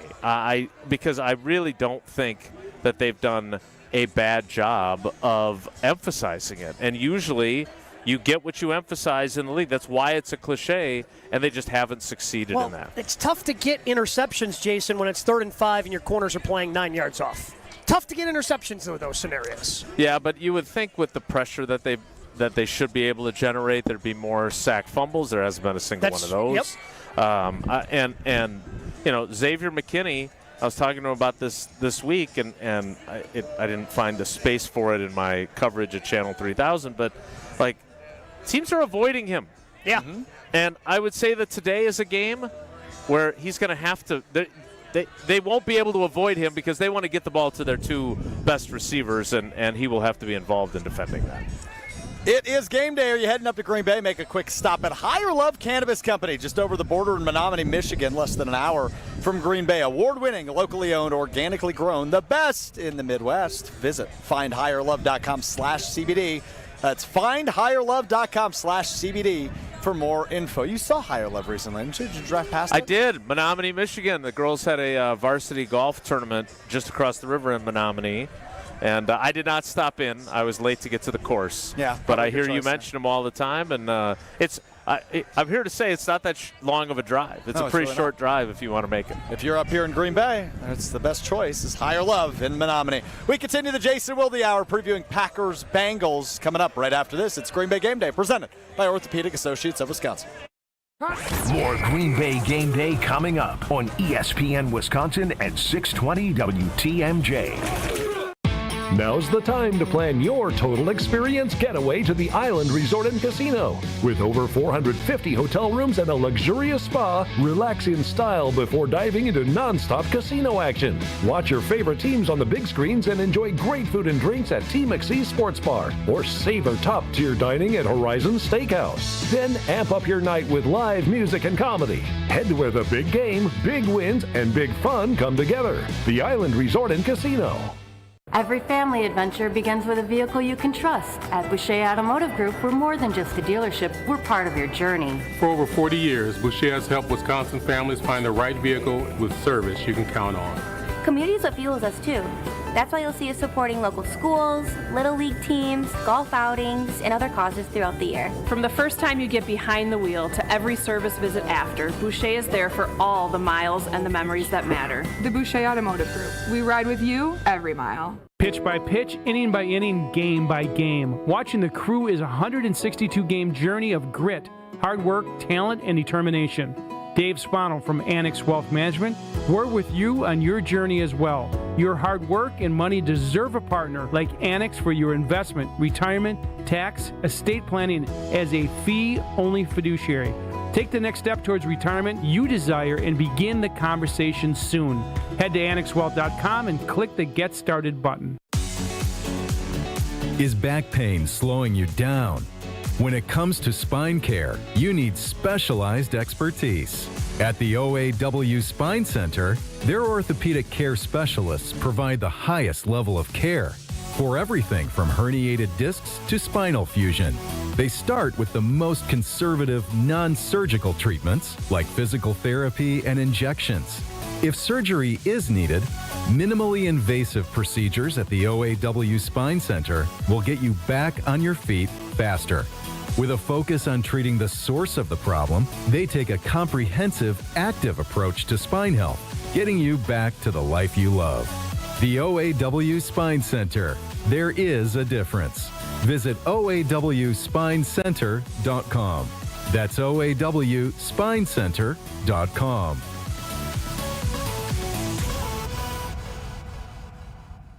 When you switch to Progressive, you could save bundling your home and auto. Then you could put that money towards some of the surprisingly more expensive things in life. But Attention passengers, we've reached 10,000 feet and internet is now available for purchase. I just paid hundreds for this flight, and you can't even throw in internet? I'll just take the free pretzels. Sorry, but I do have snack boxes for sale. I'm just gonna sleep. In that case, we are selling pillows and blankets as well. I'll just breathe. That's free, right? Life costs a lot, so bundle and you could save with Progressive. Progressive Casualty Insurance Company, affiliates, and other insurers. Not available in all states. Let's go! You're still glowing, flirting, grooving.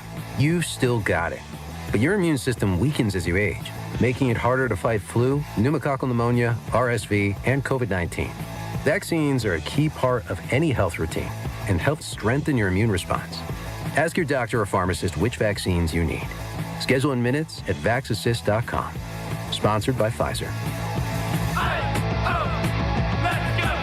Hey, it's Alex Strouf. When it's game day, every detail matters, from the perfect seat on the couch to the perfect spread on the table. For over 125 years, Coops has been bringing incredible flavor to the table with 14 bold mustard flavors that turn good food great and great food amazing. Whether it's brats, burgers, or pretzels at halftime, Coops isn't your ordinary mustard. It's extraordinary mustard. So this football season, bring the bold, bring the flavor, bring Coops. Coops Mustard, spreading the love since 1897. You're listening to Green Bay Game Day, presented by Orthopedic Associates of Wisconsin on ESPN Wisconsin and 620 WTMJ.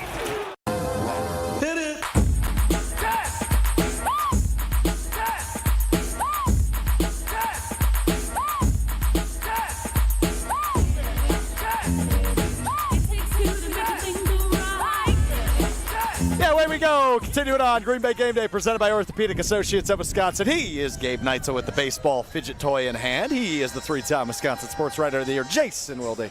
I'm Alex Strouf, hanging out with you. What does a four-seamer look like? So it's only two fingers? I don't understand. Is that like the regular fastball that we learned? Yeah, that's just a four-seam fastball. It's going to be the straightest fastball that you throw, two-seam. You know, it's going to be on the horseshoe, probably get a little run out of it. Oh, so it's about where you put the fingers. Yeah. I got it. Yeah, okay, circle change. You know, right. so you I used to throw my curveball, which could be hit for miles. You might I learned this on the baseball You might want to get to YouTube as we talk about this. Yeah, knuckle curve. Yep. Were you a good pitcher growing up? No. Never. I did not really. After Little League, I didn't pitch much. I was catching a lot. So hey, another catcher. You, me, and Will. I'm the only non-catcher a part of the show I caught up until high school. Too tall and lanky. And then you were center field. Then I played outfield, because we had a pretty good catcher who went out and played at Whitewater. By the time I got to high school, he was a year older than me. So he was the catcher. I got moved to outfield. I was more like the catcher in the Sandlot. Bigger guy, put back there, block the ball. All right. Will, how would you describe yourself? Hurry up. Catcher? Will, I got to get home in time for lunch. Defensive specialist. Couldn't hit. Okay. Defensive specialist. Couldn't hit. All glove, no hit, huh? Interesting. I can hit a little bit. Could you? How long did you play? I wasn't a five-tool player. All right, we're done here. We're done here. All right, let's talk Packers, Bengals. I never got to answer the question. What should the concern level be for the Packers defense after a 38-point performance in Dallas? Yeah, I don't think it should be high. I mean, one of the things that, and I thought this was a very fair thing for Jeff Hafley to say, they really had a bad half, right? Like the end of the first half, in fairness, they did allow a 95-yard drive for their first touchdown. Yep. And then there's the turnover and a touchdown on the next play, so suddenly now they go into halftime down 16-13. But their second half, they were bad. I mean, there's no sugarcoating it. They allowed things to snowball. Like everything that they are about, they weren't. They didn't rally to the ball. They didn't tackle surely. They didn't force a turnover. Like, they did nothing right. Is that an aberration? I tend to say yes. Well, because you have 4 games. Right. 3 of them, the defense was fantastic. And the things you talked about, rally to the football, tackling was sound. It was all of those things in the first 3 games versus it was over the course of 1 and a little bit more than a half. So something we spent a lot of time on at our annual State of the Packers show the last weekend of Summerfest. I remember that. Was the cornerback room. Him, being Gabe Neitzel, he was like, I'm not really that worried about it. You and I, on the other hand, were kind of more like, we might be a little worried about it.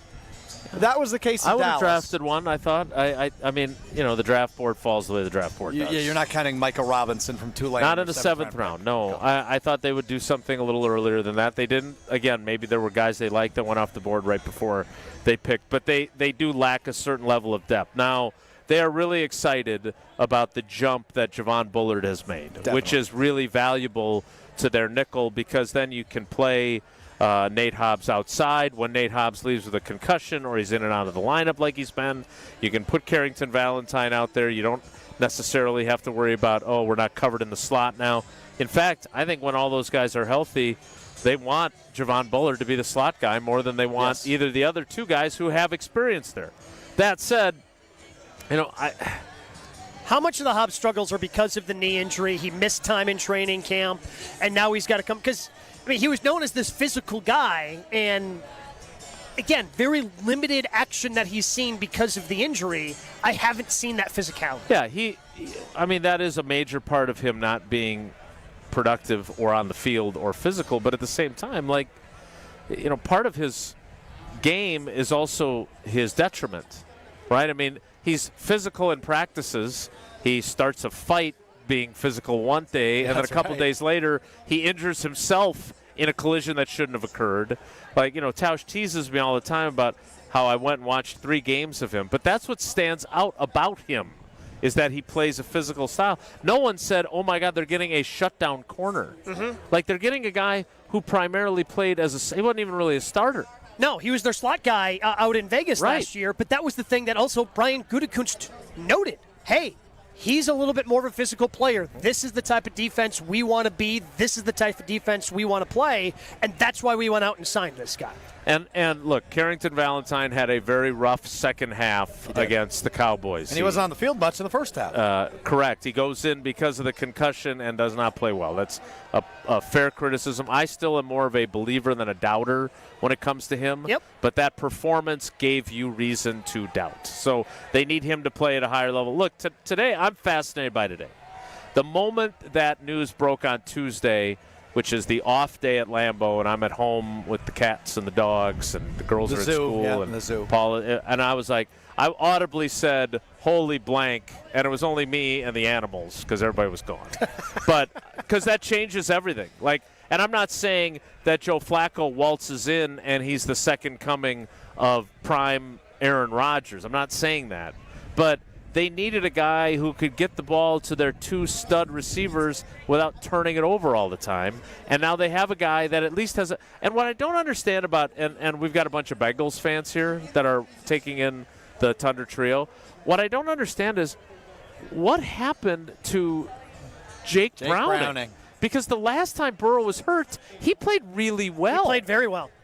And now, not so much. Yeah. That they go out and trade for, a 58-year-old starting quarterback. There's only so many times you could turn the ball over, I think, when it comes to Jake Browning. Right. And they couldn't deal with those turnovers. And you're hoping that they're going to be able to try to get some of those turnovers, even though it's a different quarterback out there. I love Evan Williams. Man, I was really looking forward to playing him. I love the honesty. For all that offseason talk about ball king and turnovers, this team has not provided through 4 weeks. Yeah, and that's Jake Browning would have helped. And that's my point about the emphasis, right? Look, all teams, this is not some sort of groundbreaking thing. Oh, we want to force more turnovers. But when you go to the length of installing lights and sirens in your meeting room to emphasize it, that is over the top. And you would expect that to pay, for that to come to fruition. And that is not to this point.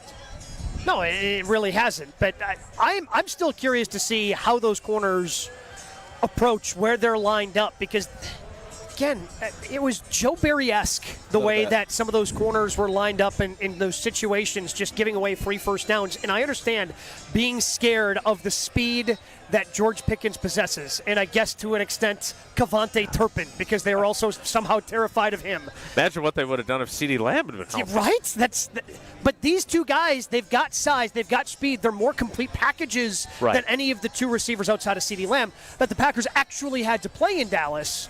Okay, so how are you going to line up? What are you going to do on the outside? Are you going to give away those free completions underneath because you're scared of the speed? Or are you going to come up and be a little bit more physical and be in their face? And let's not lose sight of the fact that one of the ways they get Jamar Chase the ball is they're not going over the top all the time to Jamar Chase. They're getting the ball out on bubble screens and stuff and getting him the ball in his hands. Yep. And then he turns into kind of a running back. Again, I didn't go through all of their games But when they had a quarterback who could effectively get him the football, it was boom, and then he has the opportunity to make plays. So you not only have to worry about them beating you over the top, you have to make sure that sure tackling comes into play when they get him the ball quickly right off the snap.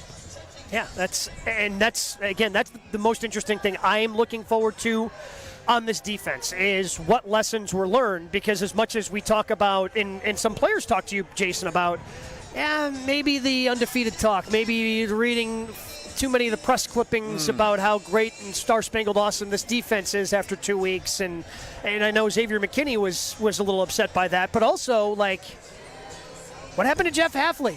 Because there were a lot of headlines about Jeff Hafley being this next head coach in the NFL, and then they do what they did in the second half with seemingly not a lot of adjustments coming from Hafley's headset. Maybe that's a good thing. Yeah, I know you'd like to keep him as a No, not if that's what they do. If that's the product they put out on the field. At least they didn't lose. Yeah, I am happy to admit when I'm wrong, and if it turns out that I'm wrong about this, I will be happy to come on this program. I'll even sit instead of stand. But the fact of the matter is I think that's an aberration. We're going to find out today, though, because there is going to be, even with where Joe Flacco is in his career, it's still a good test. It's still a good test. Exactly. That was just the shocking thing to me, as good as he has been, and Hafley's been fantastic. And how good he's been at adjusting in game. Correct, and all the different looks and different things that they do is just, nope, this is what we do. Here's how we're going to try to attack this, and just banging your head against the wall for an entire half. That was maybe the most shocking thing about that performance defensively, is that Hafley did seemingly nothing to try to stop it. Well, and I asked him, and I used this for the lead of my story today, him and Ryan Downard are up top in the booth together, and I said, are you looking down going, who are these guys? Like, this is not who we are. And he said, no, I was working on finding solutions, and I didn't want to sarcastically reply, but I was like, did you ever find any? Right? Because or are you he never still looking? Did. Right. So it'll be interesting looking to see if with 2 weeks they found him. Some halftime scores in the NFL. The Colts in front of the Cardinals 14-10. The Dolphins lead the Chargers. 13-9 at halftime in that one.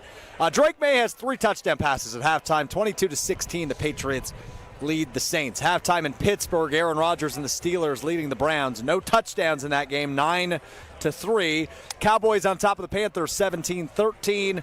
In Jacksonville, it's all Seahawks, 13-6. Not all Seahawks, I guess. It's a 7-point game. Might be a little dramatic by me. And then a tie game in Baltimore, 3-3 at the half between the Rams and the Ravens. And by the way, that game from earlier this morning, in where were they today? London? They were in London. Not a scoregami, but only the third time it's ever happened. 13-11. Jesse Nelson? I love scoregami. You two are like kindred spirits on the scoregami. I'm going to punch you. Well, that's not very nice. Point out a fact. The Jets are 0-6, 13-11. Did they get a takeaway at any point? Because they still hadn't had one I'm not through sure, 5 games. but they had negative passing yards as a team. They're 45 passing yards and same number of sacks and completions. Justin Fields, 9 sacks. They did sacked get 9 times. They did get a fumble recovery. Troy Franklin fumbled and lost Congratulations to them.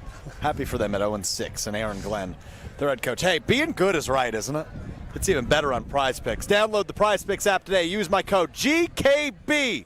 Good kick, Brandon, although he might not kick today. I think it's good to be right. What did I say? Being good is right, I think you said. Again, this is the second time we've had a debate about something you said. Check the tape. It's good to be right. There you go. Let's just start over. It's good to be right, especially on Prize Picks. Download the Prize Picks app today. Use my code GKB to get $50 in lineups after you play your first $5 lineups. Line up, rather. That's code. Do you want me to do this for you? Code GKB. Get $50 in lineups after you play your first $5 lineup. Prize Picks. It's good to be right. Well done, Jason Wilde. Gabe Neitzel, Alex Strouf with you on Green Bay Game Day. It's also good to say yes or no. Maybe. Which we play coming up next on Green Bay Game Day. We're back with Green Bay Game Day after this on ESPN Wisconsin at 620 WTMJ. It's a bird bash at Potawatomi. Thursdays, you could win up to $50,000 cash in the Bird Bash Game Show. Just play with your rewards card this October for a chance to win. Wouldn't you like to rake in a huge pile of cash? Bird Bash, only at Potawatomi Casino Hotel, Milwaukee. More info at potawatomi.com/birdbash. Must be 21 years old to play. Your path to a degree should fit your life, not the other way around. At Lakeland University, you can personalize every part of your college experience. With a main campus in Sheboygan, evening classes across the state, and flexible online options, you choose how and when you learn. Just graduated high school, changing careers, juggling work and life, they've got options for you. You can even earn credit for experience you already have or for the work you're doing now, saving time and money. Start customizing your future today at lakeland.edu/ESPN. Lakeland University. Experience it your way. For your fellow fanatics and your number one fans. For your game day compatriots and your everyday companions. For your personal cheerleaders and your personal heroes. For the reasons you smile, get covered with dental and vision insurance from Delta Dental of Wisconsin and Delta Vision. Learn more at deltadentalwi.com today. My house has a new glow. I love my windows. Universal Windows Direct. Hey, it's Carl Walls. Right now, buy 2 windows, get 2 free, no interest for 3 whole years. Restrictions apply. Call 414-410-2000. And like me, you'll be saying, I love my windows. I love my windows. They've got that brand new home effect. Universal Windows Direct. Neck and back surgeries can be risky. Your spine deserves the best. Professional athletes trust Neurospine Center of Wisconsin, including baseball, where surgeon Dr. Brandon Rebels helped get Milwaukee's MVP back on the field for a stellar season. We can help you too, with the top nationally rated spine surgeons in the state for quality outcomes. You can trust the professionals at Neurospine Center of Wisconsin. Get a second opinion in just a few clicks. Now offered virtually throughout Wisconsin. Visit nscwi.com. Neurospine Center of Wisconsin. Your spine health is our passion. Make the best seat in the house yours. Carbless delivers the handcrafted cocktail experience right to your living room. Bold flavor, no carbs, no sugar, just 100 calories, and all the taste with none of the extra baggage. From kickoff to the final play, Carbless is your game day go-to. Hosting friends, watching with family, or celebrating every big drive, Carbless keeps the good times pouring. So when the game's on the line, make the winning call. Skip the mixing, grab the bliss, and make every seat the best seat in the house. Find Carbless near you at drinkcarbless.com. It's WTMJ's Debbie Lazaga for Comfort Awnings. I reclaim my outdoor space by having Comfort Awnings install a motorized retractable awning so I can enjoy the sun and get relief when I need it. Sensors are also available that detect strong winds and rain to extend or retract your awning. They even protect against UV radiation so you can safely enjoy the outdoors. Family owned and located in Burlington, Comfort Awnings expertly installs custom awnings that fit your home and style. Right now, you can receive a free motor for your automated awning with your order. Call 414-Awnings or visit comfortawnings.com. When severe weather hits and the power goes out, do you have a plan? For reliable power and peace of mind, propane can do that. It only takes about 10 seconds for a propane-powered generator to restore power to your home. So no matter what Mother Nature has in store, you know you're prepared. Learn more at WIPGA.org. This message is sponsored by your local propane provider and the Wisconsin Propane Education and Research Council. Welcome back to Green Bay Game Day, presented by Orthopedic Associates of Wisconsin on ESPN Wisconsin and 620 WTMJ.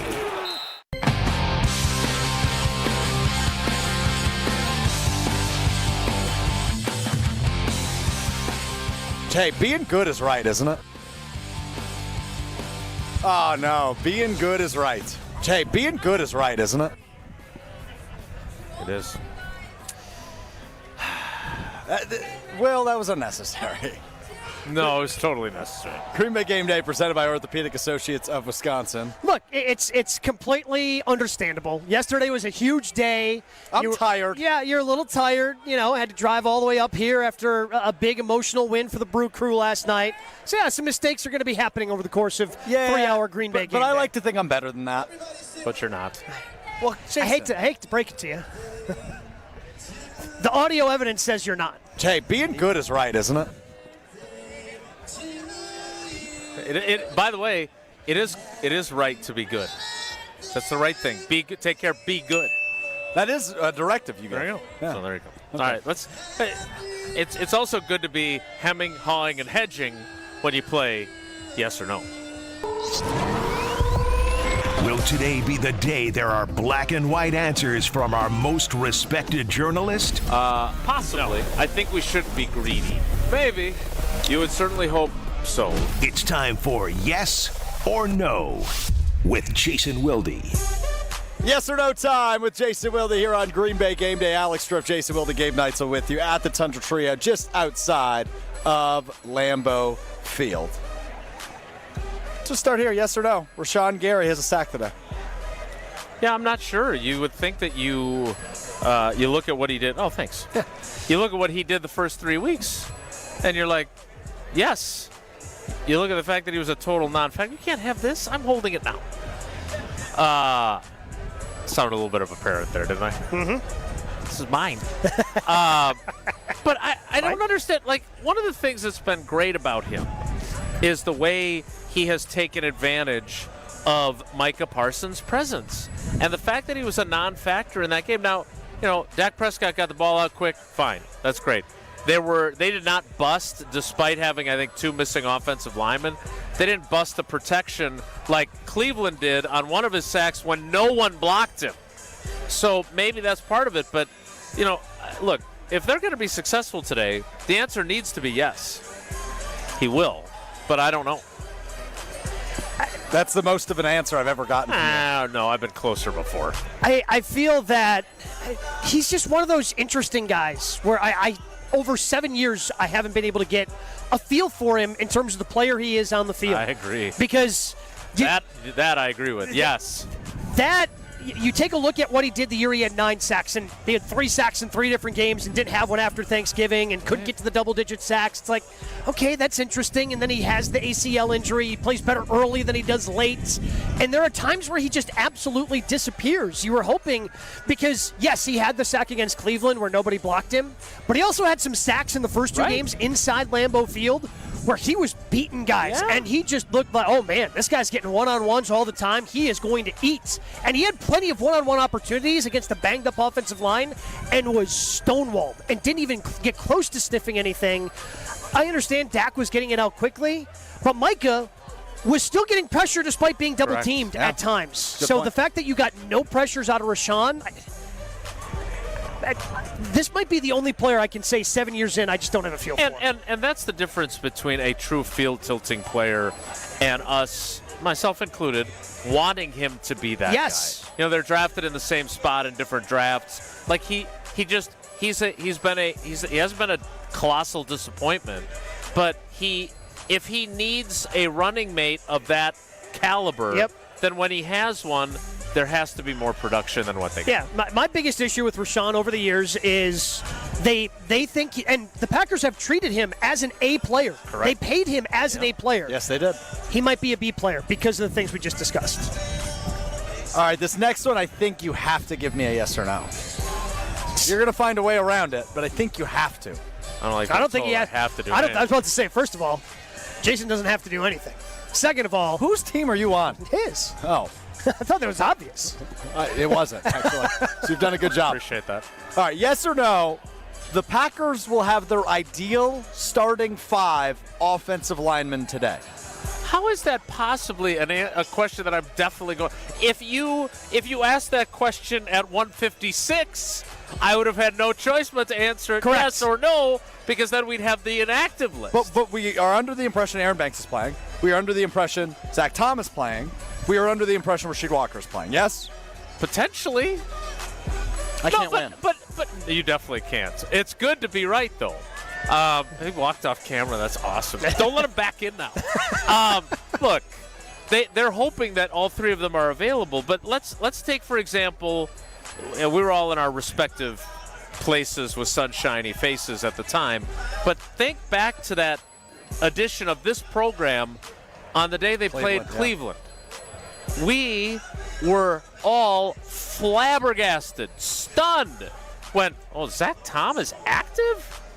And he lasted one play. One. And, by the way, neither he nor Aaron Banks has finished a game yet. They've missed 2, and they've left 2 with injuries. So, to answer your question, yeah, they could start the day that way, maybe. Right. But again, look, Rasheed Walker didn't practice on Thursday. It's a quadriceps for him. I don't know the severity. He declined to speak to reporters in the locker room. That's a good. On the other hand, Zach Tom was very optimistic. Hold on, timeout real quick. Was his decline of speaking with you? I think it was injury related because he's talked to me since the 17 undefeated thing. Okay, got it. So the fact that he did, to me, that makes me a little leery, right? Because if he's going, doesn't he just say, "Yeah, I'm gonna be fine. Like I'll work. I'll figure out a way to get through it." But that's not. He didn't want to talk at all. And Aaron Banks said this weird thing about how I'm making the most of the reps that I'm getting in practice. Well, if you're a starter, that's good. If you're a starter, you're supposed to be getting a lot of the reps. So does that mean that they're out there splitting reps with the ones in practice, or he's getting scout team reps as he works back? I failed to follow up on that. Someone else jumped in with a different question. But, are they sharing reps between him and Jordan Morgan so he's more prepared if he has to play? I don't know. That would be my assumption, but you could go the other way. Again, it could go any way I guess you want to without him answering that question directly. I guess that's what I would hope, that if he's splitting reps, it is in, hey, you're a veteran. We know you don't need all the reps, so we're going to give some to somebody who needs reps at this position. They're not going to rotate him. No. You're not going to take your $77 million guard and rotate him. Right. So of all the questions you could have chosen where you could have predicted that I would be tied into a yes or no answer, that could have been the least one. I mean, this free agent class just can't match what the previous free agent class did. That's a high bar. But I mean, what do they have to do to even just be considered a successful free agent class? Because right now, you can't. It ain't good. It ain't good. Yeah, Tomofsky told us when they signed Aaron Banks that everything he had heard was not positive. Now, he talks to a lot of people throughout the league more than I do, but so far, those people that talked to Rob were right. Now, whether or not they are going to eventually someday be right about Zach Tom being a Hall of Fame center, we'll have to wait and see. Fair point. You'd have to play there first. There might be an opening next year. I think there will be. Last one for you, fellas. Yes or no? You are confident that the running game is back for the Green Bay Packers? I don't know if I am or not, but I think Josh Jacobs is encouraged and confident. He kept saying it takes 3 to 4 games. And so I said to him this week, well, it looks to me like it takes 3.5 games, right? Because both he and Emmanuel Wilson, who was awesome in that Dallas but game, not in the first half. Neither one of them were. Sure. They're both averaging 2 yards a carry. And then something clicked, and I said, did you discover something there? Or is it, team-specific, whatever else? And his feeling was that they finally kind of clicked in with the offensive line. Now, again, we just got done talking about we don't know exactly who's going to be out there. But he also pointed out the fact that the way the Cowboys defend the run, they do a lot of slashing, a lot of angles, and they took advantage of that. We'll see if they can do that today. Is a big part of that Elton Jenkins hasn't been good as we thought he would be at center? He definitely has not. And look, again, I don't have to say that. Elton Jenkins said that. He used the word that I can't say right here. So when the linchpin of your offensive line is viewing his performance that way, that's also a factor in why they haven't been better. Our guy Emmanuel Wilson played really well in the second half against Dallas. I mean, our guy Emmanuel Wilson's played well all year. Look, our guy Emmanuel Wilson, I don't know why we're doing that. Well, there's a backstory there. I could tell it if you'd like. It's good to be right. Yeah, I'd love to hear it. Now 2 years ago, playoff game against the San Francisco 49ers. We were doing a watch-along. Gabe, myself, and Joshy on YouTube at ESPN Milwaukee. Okay. And I was yelling, why is Emmanuel Wilson in the game? Where is Aaron Jones? And I believed he didn't belong on the field, despite he ended up actually having a very good play. and has turned into a very nice complimentary back. Guy averaged 5 yards a carry last year. Yeah, that was 2 years ago. It 4.95 was 2 years ago. Right, I know. What I'm saying is, yes, I'm emphasizing your point. Very defensive about this thing. I'm always well because he doesn't have an eye for talent. It's fine. Last year, that was rude. That was rude. Just saying. I didn't disagree. He was productive last year too, and so it's not a surprise that he's played. Now again, he hadn't been productive until the second half on 2 weeks ago either. So we'll see what their running game is able to do. All right, there's your edition of Yes or No with the great Jason Wilde, who's very snippy today. And Gabe Neitzel not being very kind to me either. That's okay. Maybe we're having it's fun you. regardless. Hey, being good is right, isn't it? What are you going to mess up this time? We're out here at the Tundra Trio tailgate. Let me tell you, our partners and fans are sipping on some incredible cocktails right now. I'm a little jealous. That is thanks to V Private Bar Services, the go-to team behind our bar hospitality. They bring the flavor, the flair, and the experience that takes our game day to the next level. Raise the bar for your next event and book V Private Bar Services today. We get our injury report, which is presented by Orthopedic Associates of Wisconsin, and some final thoughts ahead of Packers-Bengals with our buddy Jason Wilde right after this on Green Bay Game Day.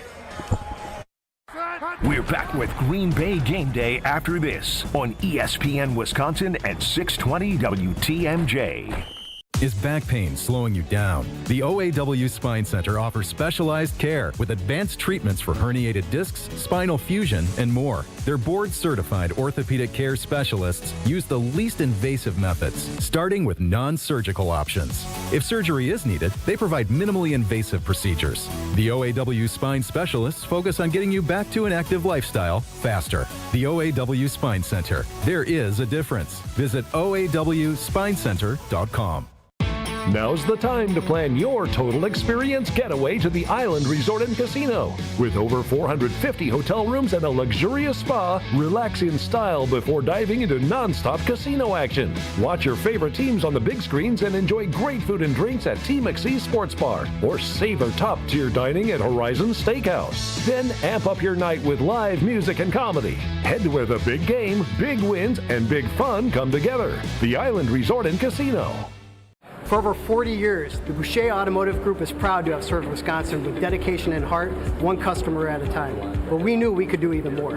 In the last 5 years, we've expanded across the state, adding new locations, new brands, and new ways to better serve you. At Boucher, growth isn't always about being bigger. It's about being better.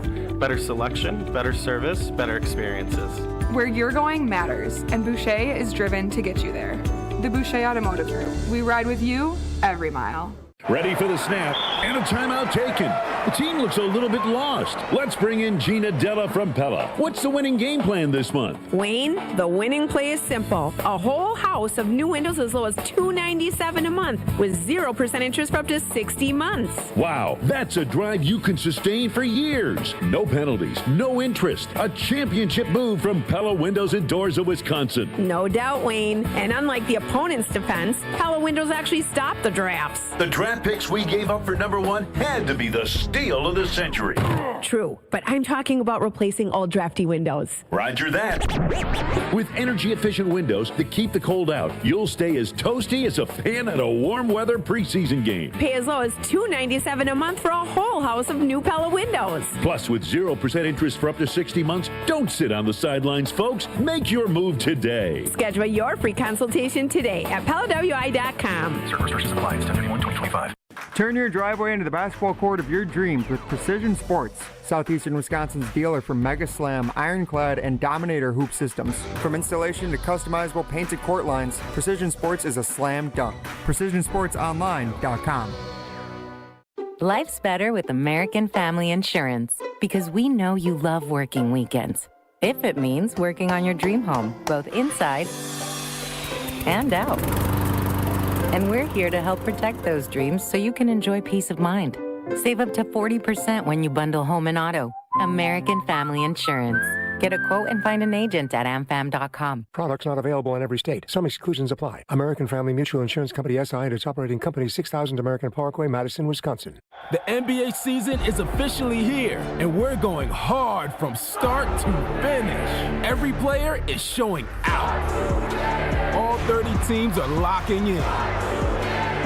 To win it all in this league, fans and players need to give everything. All season long. The American Express NBA Tip-Off begins October 21st on ESPN, NBC, Peacock, and Prime. Your state, your teams, your ESPN. The ESPN Wisconsin app. Customizable just for you. Find the ESPN Wisconsin app in the Apple or Android app stores today. This is Green Bay Game Day, presented by Orthopedic Associates of Wisconsin on ESPN Wisconsin and 620 WTMJ. Have you ever been close to tragedy or been close to folks you have? Have you ever felt the pain so powerful? Green Bay Game Day is presented by the Orthopedic Associates of Wisconsin. He is Gabe Neitzel. I'm Alex Strouf. One final rodeo this week with our buddy Jason Wilde. The three-time Wisconsin Sports Writer of the Year from Wilde and Tausch is with us before he heads into Lambeau Field. A beautiful October day here in Green Bay. This weather is the best. I hope it's always this way. That's all I have to say about that. It is time now to look at That's all I have to say. What are you, Forrest Gump? You don't even get that reference. Yes, I do. I've actually seen that movie several times. Oh, okay. Oh, okay. All one right. of the few movies I've seen. This radio show's like a box of chocolates. Sure is. You never know what you're going to get. And today's injury report is presented by the Orthopedic Associates of Wisconsin. There is a Is that difference. time already? Visit orthowisconsin.com Wow. today for info. Get your thesaurus out. McManus is down? McManus is down. So that is fascinating. It is, but that's why you sign a kicker like Lucas Haversick, who they signed yesterday. Kind of flew under the radar. I mean, there were some important things going on at like 4 or 5 o'clock yesterday afternoon. 6'7", too.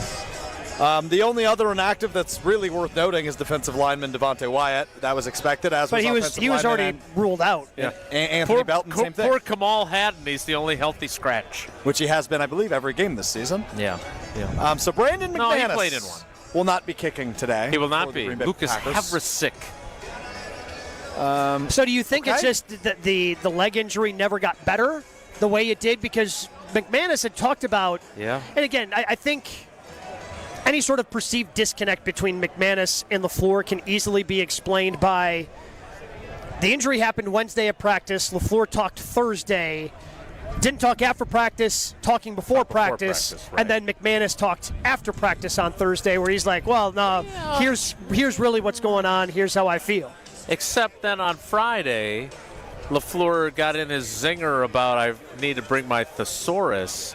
And as you both know, I mean, not when I make fun of you, because I love you, like the son I never had. Because I'm old enough, as I established listening to Sunday Karma today, to be your father. Every joke sometimes has a little bit of truth. And the fact that LaFleur made that wisecrack, and it wasn't like a yuck it up kind of way he said it, and then he went on to explain why it kind of, for lack of a better term, ticked him off. You know, he's like, well, that's great that you've been through this before. We haven't, is what LaFleur said. And look, that is a major concern for us. And now, lo and behold, the guy's playing. inactive today. Now, you know, the way he was, and look, we all have been at this long enough to know that players always think they're going to play. Even when they have no like Zach Tom, for example. But the way he was so dismissive with us on Thursday, saying, look, I've been through this before. And look, I went back and looked at that game. You know, the guy makes 2 50-yarders and attempts a 63-yarder at the end of the game. Yeah. So obviously, he felt like he was good enough to try something that puts a lot of pressure on your leg. I am curious whether or not, because also one of the things that Rich Bisaccia said was that it puts a lot of strain on a different, leg muscle group and your groin specifically as a punter if you are kicking off or kicking field goals. And I found myself wondering if there was a component to this of, look, the one thing we don't want is to mess up our punter who's been really good this year. Well, and especially when you have extra roster spots. Right. It's not like you had to cut somebody in order to put Lucas Haversick on the roster. So I feel that kind of helps that situation, Jason. But also, Rob Demovsky told us earlier that Haversick's people were told, hey, you're you're being signed in case of emergency. So I wonder if he tried to test it out today, if McManus tried to test it out today, and ultimately, we can't go with this. That'll be a question for LaFleur after the game, or maybe, I don't know, maybe when he does his little brief sideline interview with TV, he'll mention something. But the bottom line is that has been a reliable piece, the kicking piece of that. The protection piece, not that reliable. But now you got a guy who came in for a tryout on Friday, and now he's going to be kicking in a game that counts. Yeah, interesting. We will see. And has been out of the league since 23, by the way. Yeah, I was going to say, is there an opportunity they just, no pun intended, punt on extra points? I doubt that. Again, points. But they might be more aggressive on fourth down. They might be more. That's exactly what I was going to say. Territory. See? Very good. Yeah, don't ask him to kick a 55-yard field goal, but got it. Right. If you can't rely on him to kick an extra point, sure, but there are other kickers you can assign. Years, but yeah, you're right about that. And extra point's an extra point. I mean, look, the bottom line here. Yeah, they've been blocked. I don't know. I think we're missing the most important thing here. They had a chance to bring in Greg Joseph, so Greg Joseph could tell us that Greg Joseph has to focus on Greg Joseph. Joseph was great. Like a missed opportunity. Greg Joseph was great today. Jimmy made the shot. Greg Joseph is competing against Greg Jimmy's Joseph. down. All right, Jason. Appreciate the time as always, brother. We'll be listening to you on postgame. We'll be listening to you tomorrow morning at 9 o'clock on Will Be in you're Touch. more than welcome to hang out longer. Do whatever you want. I'm going to go eat. Okay, that's Buck fair. and Honeys, so Good I'm not going to miss a chance to eat. Good for that mac and cheese. So there's Have a you had guy some? here in a Tauscher jersey. Yeah, that's my middle school basketball coach. And Mark Tauscher is here. Yes, I told him he would be here. I don't know if he's introduced himself yet, but I will go make the connect if that hasn't here's happened the yet. question that I have. Yes. Because, you're meeting a guy that you obviously admired. Yeah. Is it like for me, it would be Robin Yount, right? Sure. Who you have met. I have met multiple times, interviewed. He's been on the show. I have his phone number, which 10-year-old Jason would have been apoplectic to know that. Yeah. That's not a humble brag. That's just he did text me back when we tried to get him on the show. He was in Italy for his birthday. But what I find amazing about that is, if I had to meet him, again, I don't know if I'd have the gumption to wear my Brewers 19 Mitchell and Ness jersey. So I'm intrigued. Is that good form or poor form on behalf of your basketball coach? I don't know, but I guess we can ask that question because I know both parties. I smell a topic. But also, I can't imagine that he wore the Tausch jersey here knowing he was going to meet Tausch. He did not know Tausch was going to be here. Yeah, he did not. He's just going to go to the game. It's the Packer jersey he happens to have. So then the next follow-up is, if he'd have known he was going to meet Tausch, would he have gone with a different jersey? Okay, I think you should go talk to him, and then you can get some background on my athletic career. Oh, I definitely don't want that. I think I was his favorite player ever, so you can ask him that. It's because you guys sat together on the bench? No. That was rude. It's rude. That's good. It's very rude. I love you. I'm sorry. That was totally unfair. Hey, man, Edison Middle School's finest right here. Green Bay Edison Middle School's finest right here. I will have to swing by next time I'm in the neighborhood and see the placard on the wall about your accomplishments. Edison Eagles' all-time leading technical foul. You got a technical foul as a middle schooler? Multiple of them. For being too loud on defense, I would yell, ball, ball, ball, ball, ball.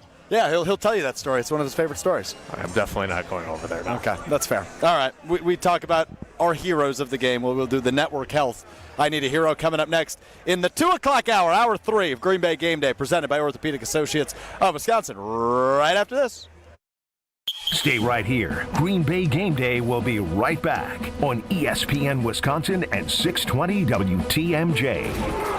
Hey, it's ESPN Wisconsin's Alex Strouf. You and I make decisions every day, but on Prize Picks, being right can actually get you paid. Don't miss a second of the excitement this football season. Prize Picks makes it fun to test your takes. Prize Picks is the best way to turn your knowledge right into cash. Which players are going off, which are overhyped. Make your picks in under 60 seconds and see your lineups in action this weekend. I've been playing every week. It's simple and exciting. I recently made lineups with Jordan Love, Josh Jacobs, and Josh Allen, and watching those projections hit is a blast. Just pick more or less on at least 2 stats and hit submit. Prize Picks even gives you options. Flex Play pays even if 1 pick misses, or Power Play for the biggest payout. Stack a player multiple times, follow friends or celebrities, and check every lineup in the feed tab. Fast, secure deposits and withdrawals make it easy, too. Download the Prize Picks app today and use my code GKB to get $50 in lineups after you play your first $5 lineup. That's code GKB to get $50 in lineups after your first $5 lineup. Prize Picks. It's good to be right. Yeah, it is. Hey, it's your friend John McGivern. In a world full of chaos, I'm grateful for a health plan that has my back. Network Health is so reliable and trustworthy, they always put me and over 126,000 members first. It's just what they do and what they've always done for over 41 years. Call 833-7-NETWORK today. HMO and POS plans underwritten by Network Health Plan. Compensation has been provided for using this endorsement of Network Health. Oh no, there's only seltzer left, and it's passionberry almond fruit? Who comes up with these? Kick the aluminum can to the curb and mix up a cocktail you actually want with Tito's. It tastes great, it's gluten-free, and it's available in a variety of sizes for your convenience. The flavor abilities are endless. Tito's Handmade Vodka, the official spirit of whatever you want to drink. Distilled and bottled by 5th Generation Inc., Austin, Texas. 40% alcohol by volume. Savor responsibly. The pulse of the Milwaukee Bucks, straight from a Bucks legend. Can't get it off. Marcus Johnson will, though. Can't leave him alone for a 12. Tap into Here District with Marcus Johnson on Bucks Plus. Marcus and his son Chris offer a weekly beat on Bucks basketball. Get your questions answered and hear from the biggest names in basketball. Find Here District with Marcus Johnson at bucks.com/plus on the Bucks app or wherever you get your podcasts. Progressive knows owning a home can be hard, but not always. Like when you're relaxing on your patio, enjoying a nice, quiet evening. So quiet. Except for the sound of the neighbor's party. Which you said you'd go to if you weren't busy. And your quiet night on the patio, that's not exactly busy, is it? Maybe you should just stay inside. At least Progressive's Home Quote Explorer lets you easily compare rates, so shopping for insurance is the easiest part of owning a home. Progressive Casualty Insurance Company affiliates and third-party insurers. Comparison rates not available in all states or situations. Prices vary based on how you buy. Member Week is back at Lowe's with big savings for pros. Now through October 15th, My Lowe's Pro Rewards members get up to 40% off hundreds of items like paint, tools, building materials, and more. Plus, get free standard shipping. Shop these exclusive member-only savings before they're gone. Not a rewards member? Join for free today. Free standard shipping not available in Alaska and Hawaii. Exclusions and more terms apply. Loyalty program subject to terms and conditions. Details at lowes.com/terms. Subject to change. This is Matt Meitner, owner of Sit Means Sit Dog Training. Do you find yourself talking to your dog but feel like she's not listening to you? Bella, sit! Are you constantly repeating yourself but she's not following your directions? Sit! Sit! Frustrating, isn't it? At Sit Means Sit Dog Training, we want to help you have a happy, confident, and obedient dog, and we also want to make the training process an enjoyable and worthwhile experience. Contact Sit Means Sit today to schedule a free consultation so we can create a customized training program so you are able to have the dog you want and deserve. Sit Means Sit Dog Training. Sorry, we don't train husbands, wives, or kids. Hey, this is Brad Nortman from KBN. Tune into Kyle Bruston Nortman from 2 to 5 every day. WKTI and WKTI HD Milwaukee. A locally owned Good Karma brand station. It's finally game day. 6, good protection, pass wide open, making the catch and getting into Washington territory. Tucker Kraft pulls his way down to the 20-yard line. And the countdown to kickoff starts now. What's the fake? Pass caught, touchdown, Green Bay Romeo Dobbs. This is Green Bay Game Day, presented by Orthopedic Associates of Wisconsin. There is a difference. Broadcasting live from the shadow of the south end zone at Lambeau Field. Alongside Gabe Neitzel, here is Alex Strouf.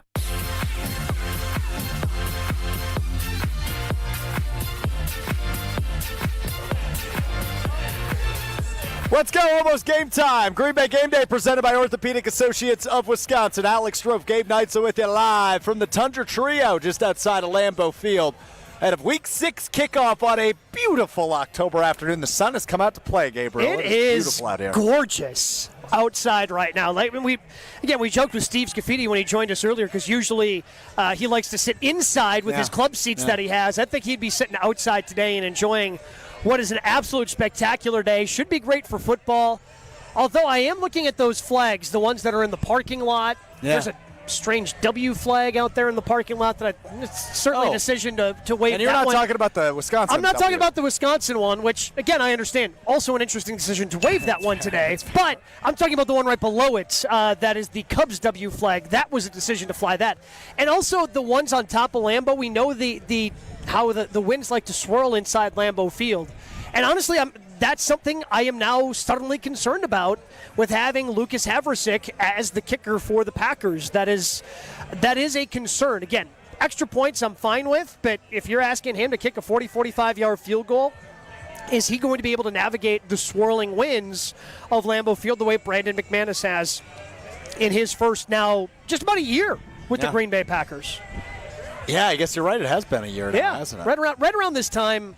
Last year. Last year. Yeah, you're absolutely right. All right, it's time now to decide who our hero of the game will be. I Need a Hero is presented by Network Health. Network Health is honored to serve many veterans, and they're also proud to count veterans among their employees because they're based right here in Wisconsin. They are able to develop health plans specifically with their veterans in mind. Bonnie Tyler, talk to me.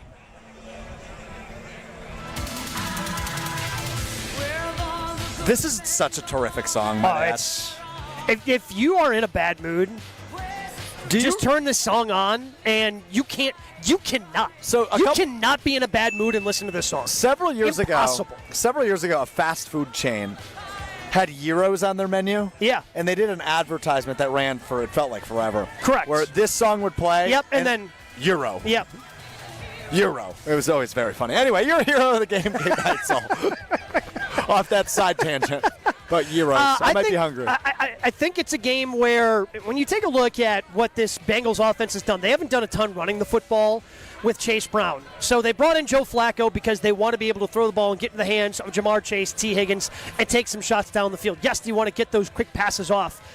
But I think Keyshawn Nixon's going to get tested, and I think that the Bengals are going to regret going after Keyshawn Nixon. I think he is going to be one of the heroes of the game today for the Green Bay Packers. He has been spectacular on the outside for the green and gold, and I think that continues against what's going to be a pretty good test with those two wideouts for the Bengals. Yeah, I love that there's a good test on the Packers defense after a disappointing performance in Dallas.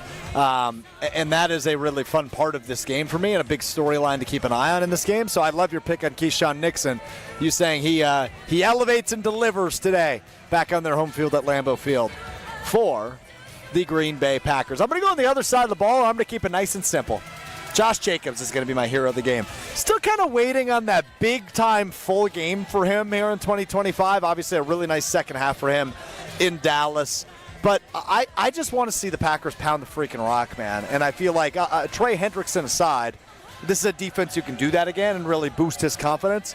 So I'm hoping to see a big Josh Jacobs game today here at Lambeau Field, and maybe our guy Emmanuel Wilson will be mixed in a little bit as well. And I think that just ultimately opens up everything that we want the offense to be. They just haven't been able to consistently run the ball, and thankfully Jordan Love's been good enough to overcome it for the most part, but the offense still feels like, despite being statistically really good in a lot of areas, I guess the exciting part about that is it doesn't feel like it's been completely unlocked. And hopefully what he had talked about it being in sync with the offensive line, that's able to come to fruition. But now what's interesting about that, to me, Strouf, is he got in sync with the offensive line the second half of the Dallas game when they were missing offensive linemen. Right. And based on the injury report, they're going to have their preferred five available to them. Is he going to have that same type of cohesion and chemistry with that group that he did in the second half with the Cowboy group? Well, the answer is no, just based on substitutions, but can there be a different level of cohesion and chemistry that the preferred five has not really had the opportunity to establish this season? Yeah. Right? Aaron Banks goes down in that opener against Detroit. I think Zach Tom did as well, if I'm not mistaken. Yeah, that's when the oblique injury happened, was on the interception return for a touchdown that was obviously ultimately called back. When Jordan Love got laid out, that drew a penalty on the return, he kind of jumped to avoid Jordan, and that's when the injury happened. Who is your hero of the game? Let us know on the Cardinals Talking text line, 800-990-3776, or on YouTube at ESPN Milwaukee, at ESPN Madison. We'll review some of your responses later in the show for your hero of the game, presented by Network Health. Gabe and I will continue to preview this one. It's the Packers and the Bengals, Week 6 action here at Lambeau Field, and it is just beautiful. I cannot understate or overstate how nice the weather is here in Green Bay for it being mid-October. Like, it should be like a chilly, breezy. Honestly, I'm looking around. I'm looking at people like somebody's just carrying their jacket by their side. I saw somebody else with a sweatshirt around their way. Like, everybody was expecting it to be a little bit cooler for this game today. And now that sun is out, it's going to be an enjoyable one inside Lambeau. For the most part, the clouds have cleared up, which is great. I mean, it's football weather, baby. So Packers-Bengals coming up at 3:25 this afternoon. We will continue to take a look at this one. And the Bengals offense, does that pose any threat you're concerned about out against this Packers defense. We'll dive into that. Coming up next, it's Green Bay Game Day, presented by Orthopedic Associates of Wisconsin. Green Bay Game Day after this on ESPN Wisconsin at 620 WTMJ. For every athlete, every fan. Whether you're suiting up your team or rallying your fan base, Alpha Custom Apparel brings fresh, affordable designs to the field, court, or stands. We outfit schools, clubs, leagues, and fans with gear that turns heads and builds pride. Need uniforms, spirit wear, or fan merch in a hurry? Our quick turnaround and unbeatable Midwest-based service means you'll be ready for game day in style. Quality designs, comfortable fits, local service you can trust. Create with us at alphacustomapparel.com.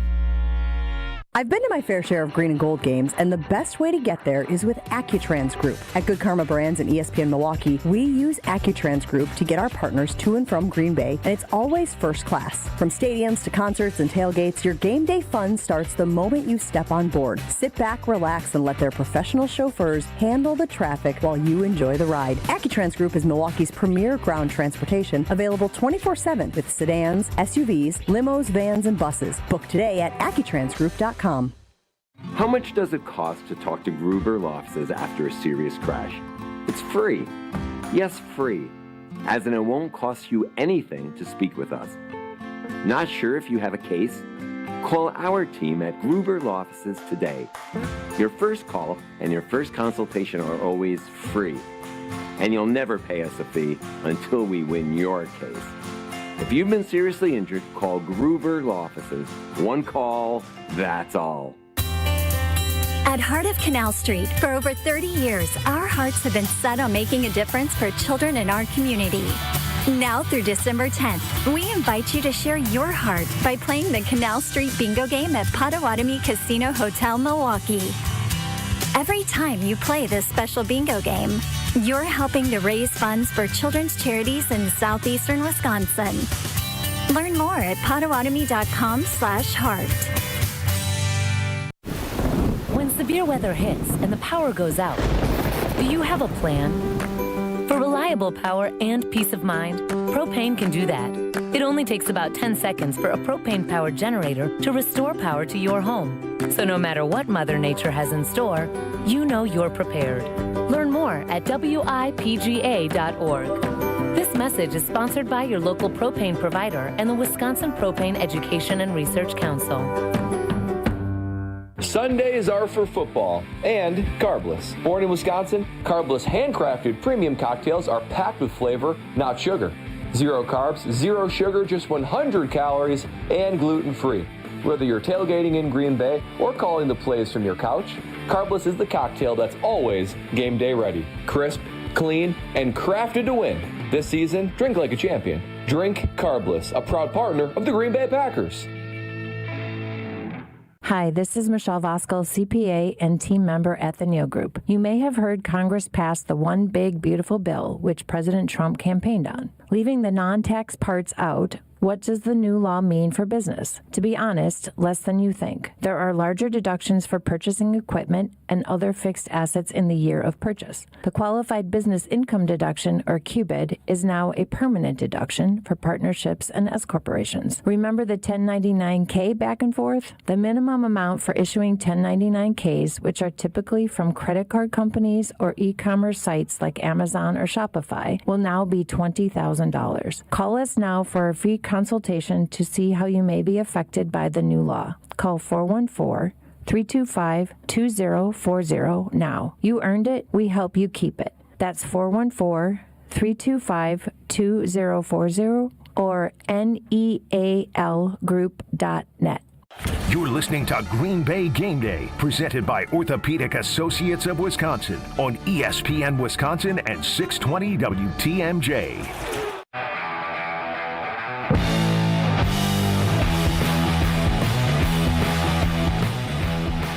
Green Bay Game Day presented by Orthopedic Associates of Wisconsin. Alex Strouf, Gabe Neitzel with you live from the Tundra Trio just outside of Lambeau Field here in beautiful Green Bay.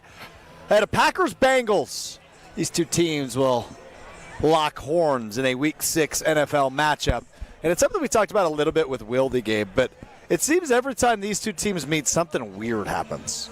And maybe that's the case today with Brandon McManus being out of it and Lucas Havrasik getting the call as the Packers kicker here in Week 6. I don't know. I can't predict what the weird thing will be, but it seems something weird always happens when these two teams. Yeah, I'm hoping that trend ends. Yeah, fair. You know, make it nice and easy, 34-0, voila, goodbye. Yeah, I mean, just make it a nice, easy game today, because chances are if something weird happens, it's not going to be good for the Packers. Like, in order for something weird to happen, it's only benefiting the Bengals because the Packers are the superior team here, right? So anything the Packers do, you're not going to find out of the ordinary. If the Bengals and weird things start happening, that only uglies up the game and gives the Bengals a better opportunity to potentially pull off an upset here with Joe Flacco now as their starting quarterback. Some scores in the NFL as these games enter the fourth quarter. The Cardinals are leading the Colts on the road in Indianapolis, 24-17. Jacoby Brissett, who's got the start over the injured Kyler Murray today, 218 yards, 2 touchdowns for him as the Cardinals hang on to a 7-point lead in that one beginning of the fourth quarter. Beginning of the fourth quarter in Miami, Chargers have regained the lead, and it's a big one. 26-13, 13-point lead for the Chargers. 2 touchdown passes for Justin Herbert. And Kamani Vidal, the running back today, 14 carries, 121 yards for Vidal in his first real start for the Chargers this year. Not surprised. No. What does a Jim Harbaugh team want to do? Run the football. They want to run the football. Doesn't matter who they got back there. They are going to find a way to run the football. In New Orleans, the Patriots have a 9-point lead, 25-16, beginning of the fourth quarter. Drake May with 3 touchdown passes in that one. This one nearing the end of the third quarter. The Steelers, thanks to an Aaron Rodgers touchdown pass, have added on to their lead. It is 16-6 in that one between the Browns and the Steelers. Steelers looking to continue to lead the AFC North and advance to 4-1 with a win today. Cowboys-Panthers is really close beginning of the fourth quarter. Cowboys have a 4-point lead in that one despite Dak Prescott's best efforts. He has 3 touchdown passes. It's 24-10, and the Panthers have the football. Still anybody's game in Carolina. Doesn't seem to be the case in Jacksonville at the beginning of the fourth quarter. It's a 14-point Seahawks lead over the Jags. Seahawks 20, Jags 6 in that one. Feels like a missed opportunity for Jacksonville to really establish themselves. Hey, we're not going anywhere. And look, if you lose a competitive game, a tight game to a Seahawks team that does have some talent on it, okay, I think you can excuse that. But this is kind of felt largely uncompetitive as the game has moved along. The Jags led early 6-0, 20 unanswered points here by the Seahawks, and they've just been in control. Last one that is live right now is in Baltimore, and when you thought it was at its lowest, it just keeps getting lower for the Ravens at 1-4. They are down 14, 17-3, and they have just benched Cooper Rush. It will be Snoop Huntley coming in the game for Baltimore with a 14-point deficit with about 13 minutes to go. But they did just get a stop on fourth down. Go 4th and goal, deciding to go for it were the Rams, and they get a sack of Matthew Stafford. So, yes, they are down 2 scores, but the Rams could have put that game out of reach. I would just add, it's just a very slight heartbeat still remaining for the Ravens. I would just add this, though. The Ravens look like they have rediscovered that Derrick Henry is good at football. 22 carries, 107 yards for him in that one. All right, back to this one, though. The Packers and the Bengals will go head-to-head in just over an hour. About an hour and 3 minutes from now will be kickoff in this one. And the more I think about it, the more I'm super intrigued to see this Bengals offense against this Packers defense. Obviously, we talked about it at length today. Joe Flacco now the quarterback for the Bengals, and they have 2 really good receivers, debatably, maybe not even, the best 1-2 punch at wide receiver in the National Football League with Jamar Chase and T. Higgins. Yeah, I'd say it's the best 1-2 punch. I would say Philly is probably 2. Yep. When Tampa Bay is healthy, Tampa Bay might have the best 1-2-3 when he's healthy with the way Emeka Ibuka's been playing. But there are a lot of really good tandems, 1-2 tandems in the NFL. I mean, Minnesota's probably got a good group. Yeah. Yeah, but I mean, as good as Jordan Addison is, and as good as Jefferson is, I think T and Jamar are both better, respectively. Yeah. I would agree with that. So, best 1-2 punch in the league, then, we've quickly determined here on this program. I think so. In terms of the best tandem wide receivers, yeah. And the problem for them has been getting them the football when Joe Burrow has been out this year. I just don't think Joe Flacco's the answer to that question of, hey, who could we get? Honestly, and maybe he just wasn't available because if you happen to watch the end of the Giants-Eagles game that was on Thursday Night Football this week, I think it was pretty obvious that Jameis Winston's a really good teammate. I think that's been true of Jameis Winston in a lot of different stops that he's had. And maybe the Giants just went, no, Jameis isn't available. We're not going to give him up. He's too good of a teammate, helping the development of our young quarterback in Jackson Dart. So, but it just feels like if you would have scoured or tried a little bit harder, you tell me you couldn't have gotten Jameis Winston off the Giants' hands instead of Joe Flacco? Mm-hmm. It just seems like you could have maybe come up with a better answer. Than Joe Flacco for the guy you're going to bring in. Look, I think depending on how this game goes and the next couple weeks go for Cincinnati, they have a Thursday night game coming up. I'm not positive Jake Brownings's year is over. They might eventually go back. You're starting a 40-year-old at quarterback today. He might play today. That's a good point. Good point. Now there's a chance. I mean, if this I guess line, I wasn't thinking the injury route, but you're right, given the offensive line and Joe Burrow's history. Yeah, that's what I'm saying. Like, Joe Burrow gets beat up because this offensive line they haven't been able to figure out that piece in Cincinnati, despite having, again, some pretty big difference makers at quarterback, at wide receiver, one of the best pass rushers in the league with Trey Hendrickson. They haven't figured out some of the other trench pieces, especially on that offensive line, which, again, I don't know if the answer to, man, our offensive line keeps getting our quarterback hurt all the time. What should we do? Mm-hmm. Oh, let's go trade for the 40-year-old statue. Yeah, he's not known for his mobility, that's for sure. No, he wasn't known for his mobility when he was young. Yeah. You know, I know Aaron Rodgers is in his 40s too, and he's still a little athletic and gets a little bit of yards from time to time. But every time I've watched the Steelers game this year and I see Aaron Rodgers running, it's a little painful. Because it didn't used to look like that. No, it didn't. No, it did not used to look like that. But hey, Steelers might very well be 4-1 after today, led by Aaron Rodgers, which is, you and I are on the same page, right? We like that. We want Aaron Rodgers to do well. Good for him. I've never had a problem with the Steelers. I've always liked Mike Tomlin. It's a well-run organization. I don't think there's not much to dislike when it comes to the Pittsburgh Steelers organization. And yeah, it was kind of painful seeing Aaron Rodgers just kind of melt away in New York. New York. So I'm glad that he's playing a little bit better. I'm glad that team's playing a little bit better. Likely in his final season in Pittsburgh is Aaron Rodgers. All right, so any level of concern against this Bengals offense? I mean, the only level of concern that I have is the level of concern you have in any NFL game, right? Sure. I think we talked about that. Well, we talked about that before the Browns game. Yeah, absolutely. You got scolded a little bit by our guy, Brian Balaga, for... it was a scolding that was clearly worthwhile. I can't even remember the phrase that you used. Likely a cakewalk. A cakewalk, yes. I didn't call it a cakewalk. I said it was likely a cakewalk. But he did not even like that phrase being brought up because... and he was right. Yeah, and he ended up being 100% right when it came to that. So, I think you can kind of feel the same way here, but at the same time, I could see the way in which that game could be uglied up by that really good Browns defense, and that's what happened, right? They uglied it up and ended up being a pretty good defensive game that they played. I look at this Bengals team and I don't know how they slow down the offense enough for the Packers where they're going to ultimately be able to score enough points with the quarterback who just showed up for his first practice on Wednesday. Yeah. The Packers offense, again, despite the game feeling like a loss, they still put up almost 500 yards of offense and 40 points against the Dallas Cowboys. Mm-hmm. And this is kind of a similar defense. Yeah, minus the Dallas didn't have an elite pass rusher, which Cincinnati obviously hasn't. Yeah, well, yes. Yep. Who we learned the Packers actually reached out about at some point this offseason to trade for instead of they went to Micah Parsons, right, which I think we're all happy with. But, yeah, we will see. I'm fascinated by Joe Flacco and the little time he's had ready to get going for this game here in Lambeau, making a Cincinnati Bengals debut.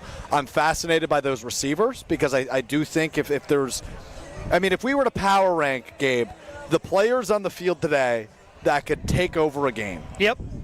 Jamar Chase, Micah Parsons, Trey Hendrickson are the first three that come to mind.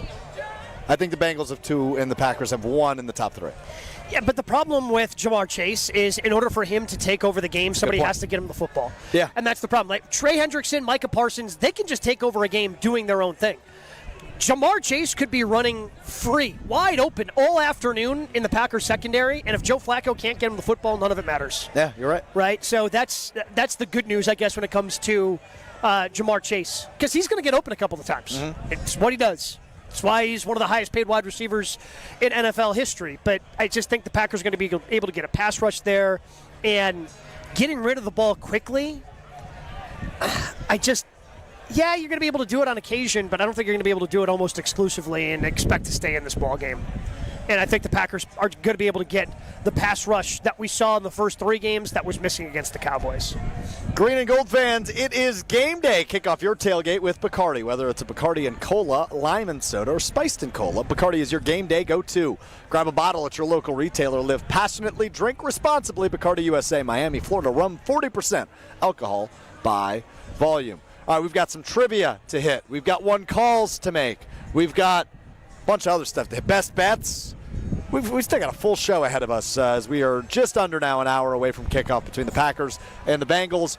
Gabe Neitzel. When do we talk about who's starting game 1 for the Brewers? Or is that not what we do today? I'm not ruling it out. Okay, I'm not ruling it out. All right, I just wanted to float it out there. Okay. I don't know if Will Summers, our executive producer on Green Bay Game Day, has been writing down our Brewers interjections, but we've got to be in double digits at this point. Well, I mean, look, I'm hoping. By the way. Yeah, as you should. And I hope that everybody is focused on the game today when they get inside Lambeau Field, and the energy is as big as it was inside AmFam Field last night and as big as it was for the first 2 home games at Lambeau Field. But none of that means that I've gotten a cure to my Brewers fever. I still have Brewers fever. It's just going to continue to spread over the next 9 days. Like we've got a guy here right outside our fence at the Tundra Trio. Yep. He's wearing a Packers polo and a Brewers hat. Correct. Right? And that's your vibe today, too. You got a green shirt on and a blue and yellow hat on. I got Brewers fever. Everybody's got Brewers fever. I mean, I just can't shake it. I understand this is Green Bay Game Day. I can't shake it for 3 hours. You do have a 3-hour responsibility beginning at 3:25 to get loud for the Packers and Lambeau. Correct. That is a responsibility you have if you're going to the game. However, I'm not saying you need to cure your fever, man. Okay. I've got it, too. All right. I got it, too.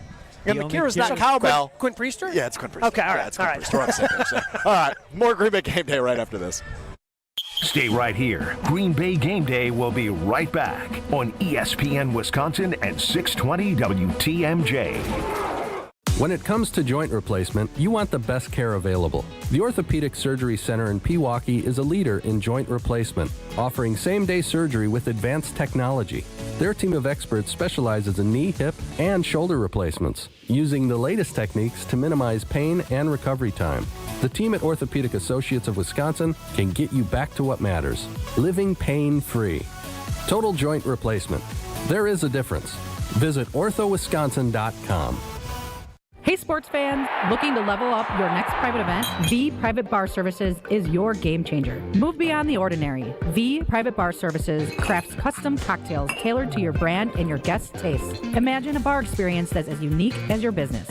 Our expert mixologists will create a memorable experience that your clients and team will rave about. From signature cocktails to full-service bars, we've got you covered. Be the MVP of your next event. Visit vprivatebar.com to book today.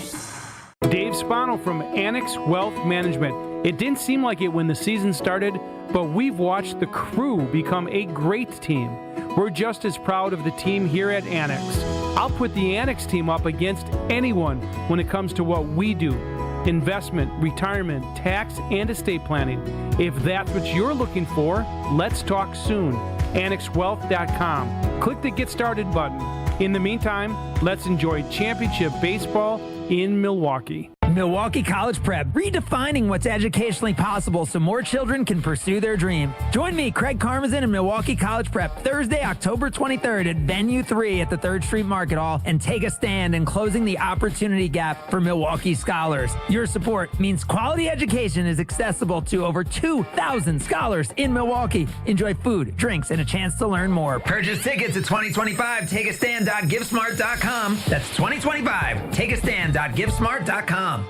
Best Marquette games ever, brought to you by Saganiac Planning. Most memorable ever, if you consider the most famous postgame photo, February 5th, 1974, 59-58, Marquette over Wisconsin on a last-second 20-foot shot by Maurice Lucas. The still famous photo has a joyous Al McGuire jumping on the scorer's table, and the father of the opposing team's talented twin sons responding with a half a peace sign of the middle finger. And Maurice Lucas saying, Coach Al would have been hiding under that table if I had made that shot. After a year of uncertainty, most employers are reluctant to make changes to their health insurance plans.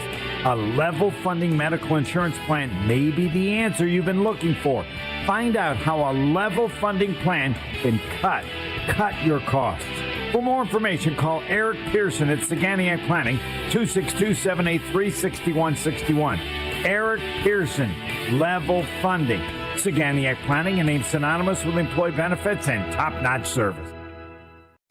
Now's the time to plan your total experience getaway to the Island Resort and Casino. With over 450 hotel rooms and a luxurious spa, relax in style before diving into non-stop casino action. Watch your favorite teams on the big screens and enjoy great food and drinks at T. McSee Sports Bar, or savor top-tier dining at Horizon Steakhouse. Then amp up your night with live music and comedy. Head to where the big game, big wins, and big fun come together. The Island Resort and Casino.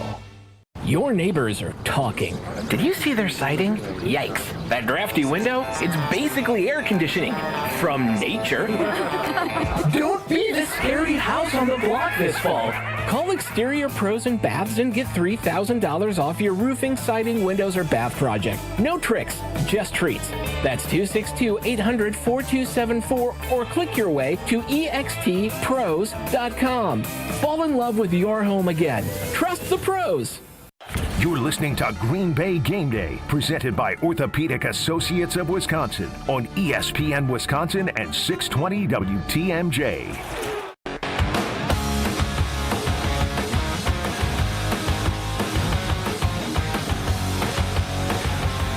Green Bay Game Day is presented by the Orthopedic Associates of Wisconsin, and it is live from the Tundra Trio just outside of Lambeau Field. He is Gabe Neitzel. I'm Alex Strouf. Good to be with you on this Sunday afternoon ahead of Packers Bengals here at Lambeau Field. A 3:25 kickoff for the 2-1-1 Packers and the 2-3 Cincinnati Bengals. 2-1-1 is so weird to say out loud. Yeah. Mm-hmm. Okay, that was all. It's going to take some getting used to. I've got nothing to add. You're just correct. I guess you don't have to worry about any tiebreakers. That's true. That's true. It's very true. What are the odds that somebody else is going to get a tie in the division or somewhere else down the line? It's non-zero. Yes? Yeah, non-zero, but not very likely. Also accurate, yeah. This is a very sophisticated conversation we're having. Yes, very here. deep, very in-depth. That's exactly what we're doing here. How about we do this? I'm gonna tell you ways I think you can win some money today. I like Sound it. Good? Let's do it. It's time now for our best bets, which is presented by Island Resort and Casino. The Island Resort and Casino is a premier resort destination, the largest north of Milwaukee, with everything you like to do in one awesome location. Visit islandresortandcasino.com, islandresortandcasino.com to book your total experience today. Today would have been a really good time to be up there, play golf, watch the games afterwards. Oh, the golf courses they have up there are fantastic. Cannot recommend them enough if you are a golf fan. Mm-hmm. I have not been there. I've not been there, but I look forward to it someday when I get really good at golf, which might happen eventually. I like take up chess. That was rude. Good pop. I like taking swings on games like this. Okay. It just feels like a weird one, so I like the idea of taking a swing. So you don't want to go like Josh Jacobs anytime touchdown? Because that's not a big swing. No, it's minus 265. Yeah, actually. I was about to say that's. You have to bet 265 you're not to make getting, 100. Yeah, you're not getting good value out of that bet. No, you are not. But a touchdown that you would make some value on is a guy by the name of Dontavian Wicks, plus 255. I think we see Wicks get in the end zone today. You've been riding that train. Either him or Golden. I mean, Golden still needs his first, but that's only plus 185 today against the Bengals because, look, Vegas clearly thinks the Packers are going to score a lot of points today. They're going to get in the end zone quite a bit. So that is the vision right now. So I like Dontavian Wicks plus 255 anytime touchdown score. That is one of my best bets. What's you got any odds on Tucker Kraft? Yes, give me one moment. Because I feel like this could be another Tucker Kraft game. Whether it ends plus up being 180. Yeah, I like those odds. I think I'd go Tucker Kraft here, just because I think there could be an opportunity where you get, the whatever the Packers version of the tush push is, where he takes that quarterback sneak and goes. I think you got a chance maybe there if they find themselves in a goal-to-go situation, or he continues to build on what he did last time he played inside Lambeau Field. Also, Emmanuel Wilson. It's my other best bet today. Over 19.5 rushing yards is all his line is. Really? So over 19.5 rushing yards for Emmanuel Wilson is my other best bet. Presented by the Island Resort and Casino. Especially if the Packers get up big. in the second half, that's who they're going to be running. Exactly. That's who they're going to be running. They're not going to be running Josh Jacobs. And they're not going to be passing a whole heck of a lot, right? Exactly. So that seems like a gimme right there for Emmanuel Wilson. But again, as we've learned, there is no such thing as gimmies in the NFL. But I do like where your thought process is on that. I do like that. It's kind of a sneaky one that you're not necessarily thinking about. But the over, I mean, he's had to be close to be over that every game, has he not? I mean, because he's still been 20 yards. He's got to be averaging over 20 yards per game. You would think so. I mean, obviously with Marshawn Lloyd not playing right now. Yeah, it's not like they're turning around and giving Chris Brooks a ton of carries. Chris Brooks did have a big game against Washington on that Thursday night, but that might have been more receiving than it was rushing. It just seems like a gimme in terms of I know they like Emmanuel Wilson. They like what he's been able to do for them the last couple of years, and that could be. So Emmanuel Wilson this year, I guess it's just been the last 2 weeks because he had 1 carry for 4 yards in the opener, 0 for 0 against Washington, but 6 for 25 against Cleveland, 8 for 44 against Dallas. So it's really something that he's been coming on as of late. I love it. All right. We've got to hit some trivia. We've got to hit our one call, and we've got to give our final thoughts on this one. Packers, Bengals coming up in about 45 minutes right here at Lambeau Field. He's Gabe Neitzel. I'm Alex Strouf with you. Green Bay Game Day is presented by the Orthopedic Associates of Wisconsin, and it continues right after this. We're back with Green Bay Game Day after this on ESPN Wisconsin at 620 WTMJ. Hungry for something fresh and delicious? Get your favorites from Cousin Subs delivered straight to your door. From our freshly baked bread and hand-sliced meats and cheeses to our famous sides, crispy golden fries, Wisconsin cheese curds, or creamy mac and cheese. Every meal made to order and ready to enjoy. Ordering is quick and easy online or through the Cousins app. Whether it's a solo lunch, family dinner, or a spread for the whole crew, let us bring it straight to you, fast and fresh. Cousin Subs. We believe in better. At Boucher, we don't just sell cars, we build careers. For over 45 years, Boucher has been Wisconsin's trusted name in automotive excellence, and today we're growing faster than ever. Whether you're an experienced professional or just starting out, Boucher is hiring across all departments: sales, service, finance, and more. Enjoy industry-leading pay, unbeatable benefits, paid training, and a workplace that truly values you. Join the Boucher family, where we ride with you every mile, and your future rides with us. Apply today at Boucher.com. At Great Midwest Bank, we've been serving Southeast Wisconsin homeowners for 90 years. Wait, 2025 minus 1935, 90 years. Wow. In our 90 years as a community bank, we've learned a lot about the values of the people who live and work here and appreciate the loyal customers that have made Great Midwest Bank who we are today. Find a location at greatmidwestbank.com. Great Midwest Bank, your simply local, equal housing lender and member FDIC. Neck and back surgeries can be risky. Your spine deserves the best. That's why professional athletes choose Neurospine Center of Wisconsin. We can help you too. With the top nationally rated spine surgeons in the state for quality outcomes, you can trust the professionals at Neurospine Center of Wisconsin. Get a second opinion in just a few clicks. Now offered virtually throughout Wisconsin. Visit nscwi.com. Whether you want to get back into the game or just get back to life, go where the pros go. Neurospine Center of Wisconsin. Your spine health is our passion. Fisco is always there for your auto body care. When accidents happen, Fisco Auto Body on Forest Home in Franklin is there when you need them. Got a broken mirror? They'll take care of it. Dented bumper? Scratch paint? Fisco Auto Body will take care of it. If there's any damage you need fixed, Fisco has you covered. Their expert workmanship is guaranteed for the life of your vehicle. So stop in for all of your auto bumps and dings. Once again, you know the line. That's Fisco. To help those who want to be helped, but may not be able to afford it. That's what PGA Tour winner Grayson Murray had envisioned for a foundation before he sadly took his own life at just 30 years old. His parents channeled their grief into creating the Grayson Murray Foundation, carrying out his vision to help those struggling with mental health and addiction. To donate and learn more, visit GraysonMurrayFoundation.com. I've been to my fair share of green and gold games, and the best way to get there is with AccuTrans Group. At Good Karma Brands and ESPN Milwaukee, we use AccuTrans Group to get our partners to and from Green Bay, and it's always first class. From stadiums to concerts and tailgates, your game day fun starts the moment you step on board. Sit back, relax, and let their professional chauffeurs handle the traffic while you enjoy the ride. AccuTrans Group is Milwaukee's premier ground transportation, available 24/7 with sedans, SUVs, limos, vans, and buses. Book today at AccuTransGroup.com.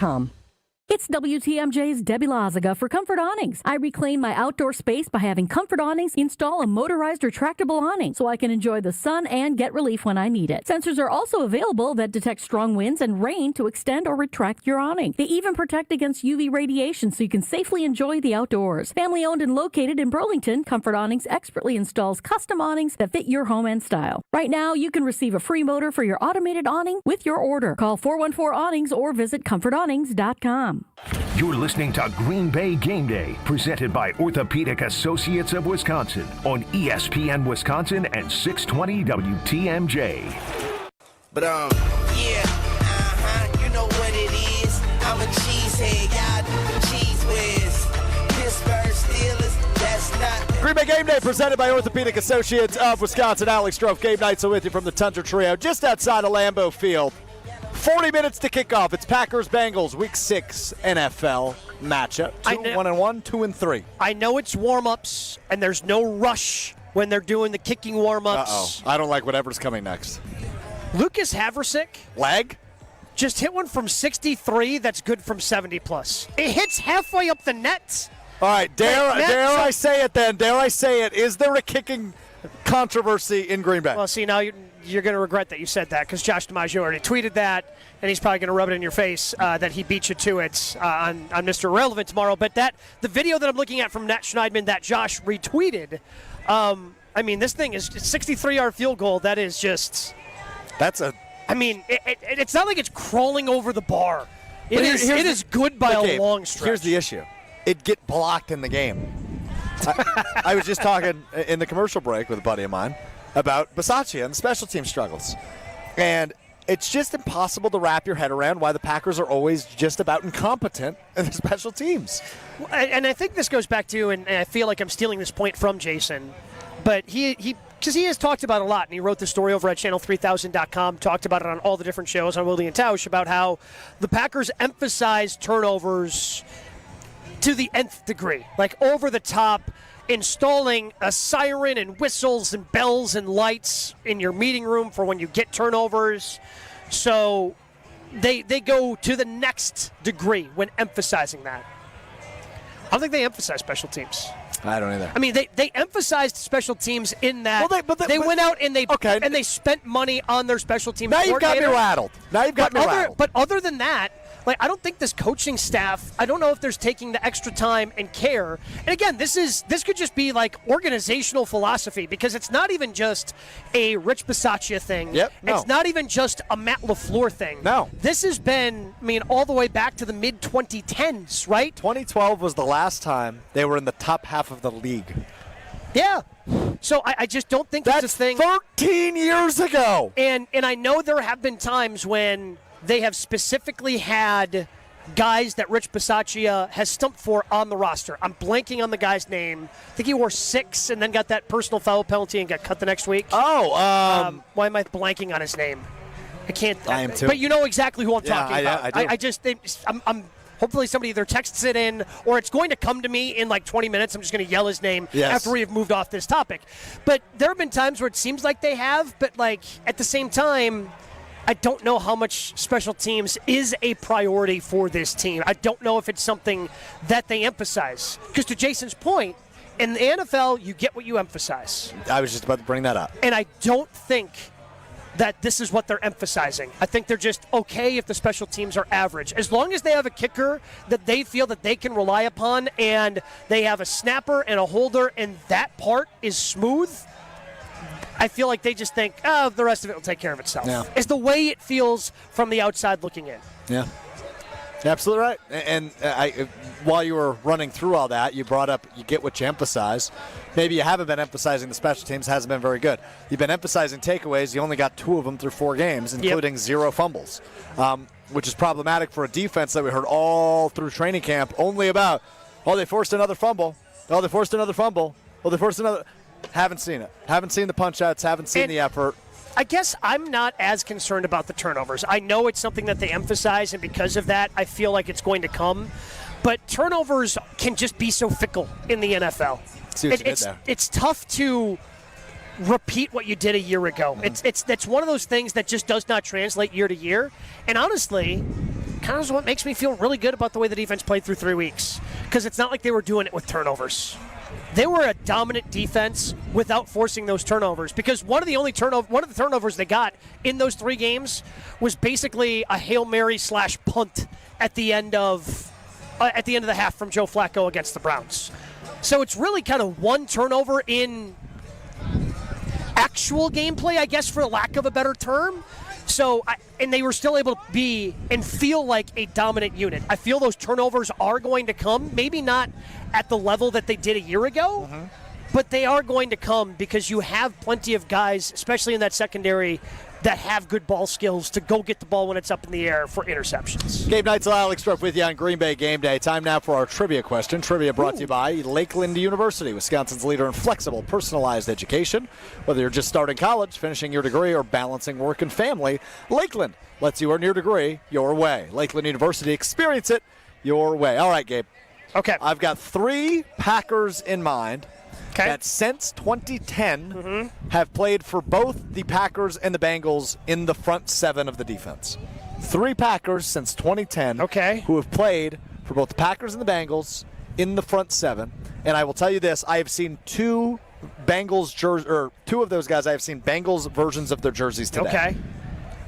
So I'm pretty sure Mike Daniels is on that That list. is correct. Yep, Mike Daniels is right. Okay, so front 7 guys. One is much more recent, one is further back. Much more recent and one is further back. The one that's most recent is the hardest one on the list. I think Mike Daniels might be the only one I'm going to get here. Okay, here's a hint. The one further back was a first-round pick of the Green Bay Packers. Wait, is that where Nick Perry went? No, not Nick Perry. He was a first-round pick in the 2000s. Okay. And he won the Super Bowl with Green Bay. In the Super Bowl with Green Bay in the fronts for the front 7. First round. Oh, yeah, A.J. Hawk. People forget he played for the Bengals. God, I completely forgot about that. Yeah. Because it was only for a year. So this is what inspired the trivia question. I was walking through Lambeau's parking lot earlier today doing some content, and I saw a Bengals A.J. Hawk jersey, and I literally said out loud, people forget A.J. Hawk played for the Bengals. I completely forgot about that. The other one I don't think you're going to get it is Orenburks. Oh. Yeah. Sure. Yeah. So there you go. Those are the 3 I had in mind. That's your trivia question based on my mind. I'm not sure if that's how trivia typically works, but it's how it worked today. That's how it worked out today. Again, there have just been so many weird things that have happened between these 2 teams every time they play. I feel like that's been covered enough. So it's not like you could lean into any of that weird stuff, because I feel like it's been talked about a lot throughout the course of the week. All right, it's time now for our Gruber Law Office's one call. One thing we think will come true in this game, which is, of course, presented by Gruber Law Offices. Gruber Law Offices has a reputation for winning. Their experienced and powerful team works tirelessly to help people and families seriously injured in accidents by providing the best care and service. There is never a fee until your case is won. Gruber Law Offices has been serving the people and state of Wisconsin for over 35 years. Gruber Law Offices, one call. That's all. I could go 800 directions with this one today, so I'm going to let you go first while I try to parse through which one I want to land on. Packers have 2 or more turnovers today. The defense has 2 or more, forces 2 or more turnovers today. You have confidence in Joe Flacco turning the ball over. I do, and again, whether that's a strip sack, whether that's him throwing an interception, whether that's the gang tackling that we did see in the first 3 games, finally resulting in somebody punching a football loose. I think that we've been talking about it a lot, and it's going to come into fruition that we are going to see this defense start to force some turnovers. I hope you're right. I need to see it before I predict it. Okay. Is kind of where I'm at That's fair. with the turnovers right now. You don't view it as a big bugaboo, and obviously they're 2-1-1. It's not like they're getting their butts kicked. But it's something that I think would affect games. And when you think of, sure, Jordan Love only has 2 turnovers, but there's been some massive blocked kicks that have allowed teams to reopen the door and stay in games against the Packers, primarily against Cleveland and Dallas each of the last 2 games. So those are also turnovers. And that's why if you're not returning the favor, right? If you turn the ball over and you're not getting one back, that's where it becomes problematic for me, and that's ultimately why I think you're in the spot you're in right now entering this one at 2-1-1 is you haven't returned the favor. And that's something that I need to see and would be great to see against a iffy Bengals team today at 2-1-1. All right, my one call, I'm going to go on the offensive side of the football. I think we see. I feel like that's what we've been doing. I've been talking a lot about the defense. You want to talk a lot about the offense. Head of that little yin and yang thing going. Yeah, today. it's what makes us work, Gabriel. I think we see 4 different offensive players score touchdowns today. I guess I'll try to call my shot. I don't know if I'll be right. Okay. But I think Josh Jacobs. extra credit for saying at least 4 and then trying to name the 4. All right, I will name the 4. We talked about it yesterday in terms of doing fool's errands. Yes. You love doing them. I do. So I'm here for it. I am a fool and I like to run errands. Josh Jacobs. Yep. Tucker Kraft. Okay. Dontavian Wicks. Yep. Romeo Doubs. I don't think Matthew Golden gets his first today. I'm glad you said Dontavian because if you didn't, your best bet would have hurt. Would have hurt everybody's pocketbooks. Yeah. Those are my 4. You know what? Let's take it a step further in that order. Josh Jacobs. Jeez. Tucker Kraft. Dontavian Wicks. Romeo Doubs. I just love the way you just kept building upon it. Like, 4 different players. It might be a fool's errand. Now I'm going to name all 4 players. I'll make it an even bigger fool's errand. And actually, errand. let's make it all that 4 in that order. In that order. Can I change the order or is it too late? I mean, do whatever you want. I mean, at this point, Wicks, this is 6 calls, that's all, at this point. Wicks, Kraft, Dobbs, Jacobs. That's my order. Just know, if you call Gerber Loftus, it is going to be easier than Alex's prediction that he just made. Yeah, Gerber Loftus has 1 call. That's all. That was our 1 call. And we've got just about 1 call left to make. We will give our final thoughts. We will give our final analysis. We will give a final look at Packers-Bengals coming up in just a half an hour at Lambeau Field. Our final segment of the show, our final thoughts on this game are coming up next. It's Green Bay Game Day presented by the Orthopedic Associates of Wisconsin. We're back with Green Bay Game Day after this on ESPN Wisconsin at 620 WTMJ. For your fellow fanatics and your number 1 fans. For your game day compatriots and your everyday companions. For your personal cheerleaders and your personal heroes. For the reasons you smile, get covered with dental and vision insurance from Delta Dental of Wisconsin and Delta Vision. Learn more at deltadentalwi.com today. Homer here with a message about 3 Pillar Senior Living Communities located on a serene setting along the Bark River on 300 gorgeous acres. 3 Pillar Senior Living Communities is a top-ranked full continuum community. Active adult, independent living, assisted living, memory care, skilled nursing, and rehab. 3 Pillars, the hands-down choice for you or your loved one. Been there. Know people who live there. They love it. You got to go to Dousman and see it in person. Get all the info on 3 Pillars at 3pillars.org. Pitch by pitch, inning by inning, game by game. Watching the Crew is a 162-game journey of grit, hard work, talent, and determination.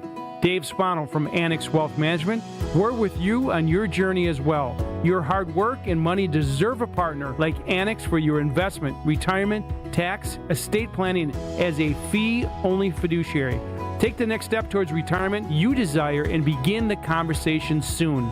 Head to annexwealth.com and click the Get Started button. Hey, it's ESPN Wisconsin's Alex Strouf. You and I make decisions every day, but on Prize Picks, being right can actually get you paid. Don't miss a second of the excitement this football season. Prize Picks makes it fun to test your takes. Prize Picks is the best way to turn your knowledge right into cash. Which players are going off, which are overhyped. Make your picks in under 60 seconds and see your lineups in action this weekend. I've been playing every week. It's simple and exciting. I recently made lineups with Jordan Love, Josh Jacobs, and Josh Allen, and watching those projections hit is a blast. Just pick more or less on at least 2 stats and hit submit. Prize Picks even gives you options. Flex Play pays even if 1 pick misses, or Power Play play for the biggest payout. Stack a player multiple times, follow friends or celebrities, and check every lineup in the feed tab. Fast, secure deposits and withdrawals make it easy, too. Download the Prize Picks app today and use my code GKB to get $50 in lineups after you play your first $5 lineup. That's code GKB to get $50 in lineups after your first $5 lineup. Prize Picks. It's good to be right. Yeah, it is. Green and gold fans, it's game day. And you know what that means. Tailgating with friends and raising a glass to our favorite team. This season, make Bacardi the star of your pregame party. Whether you're mixing up a classic Bacardi and cola, refreshing Bacardi lime and soda, or a smooth spiced and cola, Bacardi is the perfect pick for game day fun. Grab a bottle and get ready to cheer on Green Bay with the best in hand. Available now at your local retailer. Live passionately, drink responsibly. Bacardi USA, Miami, Florida. Rum 40% alcohol by volume.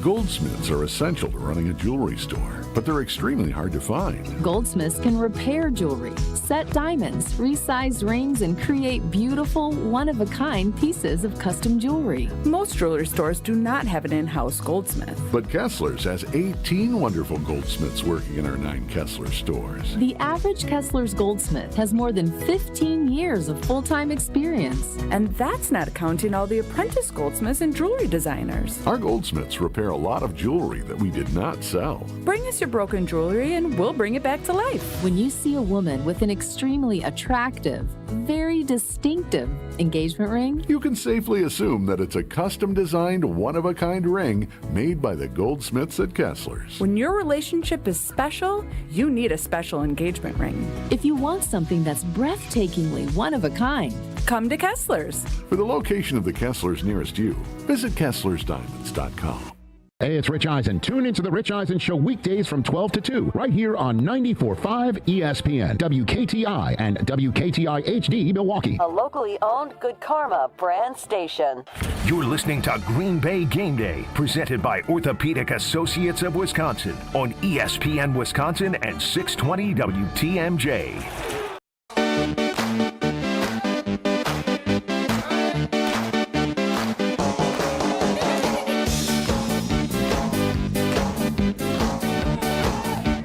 Wrapping up Green Bay Game Day presented by Orthopedic Associates of Wisconsin.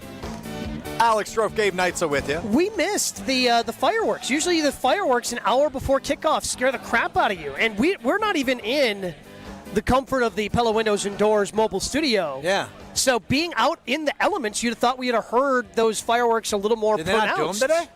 I don't know.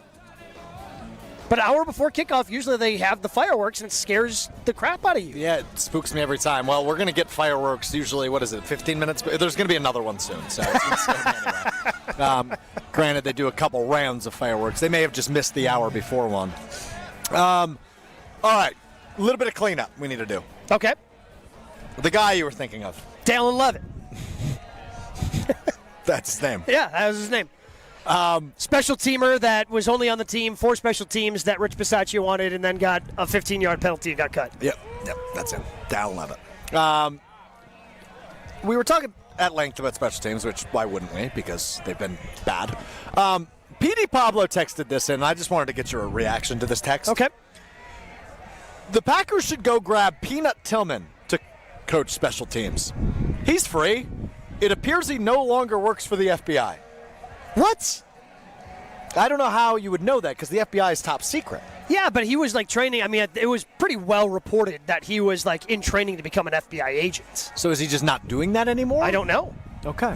That's devastating. Would you be pro or anti Peanut Tillman? I don't care.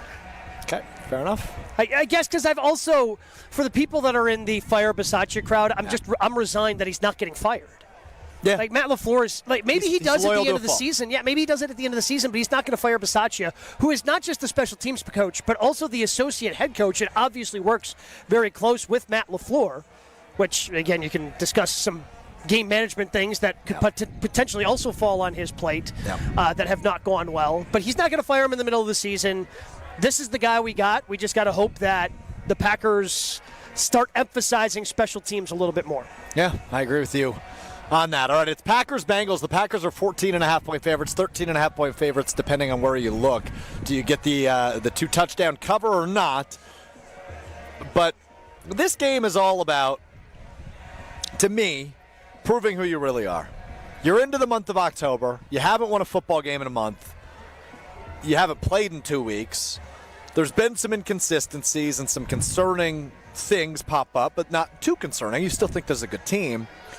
Today is a game against an inferior opponent where I think you can really show what you're made of, both offensively and defensively, against a decent offensive test for Cincinnati.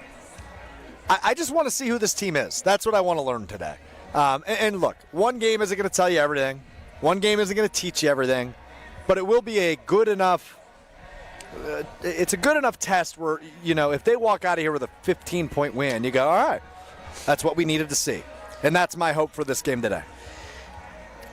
I don't think there's anything they can do in this game that makes you feel the way you felt about this team after the first 2 games. Because they happened so close together. You had still the euphoria of the Micah Parsons edition. But you can start to lay the groundwork to start to feel like you did after those 2 games today. And it starts with having the game that you just described and then building upon that when you go take on, honestly, what's been a feisty Cardinals team today against the Indianapolis Colts. It looks like the Colts are going to be able to ice away the rest of the time and win that game 31-27.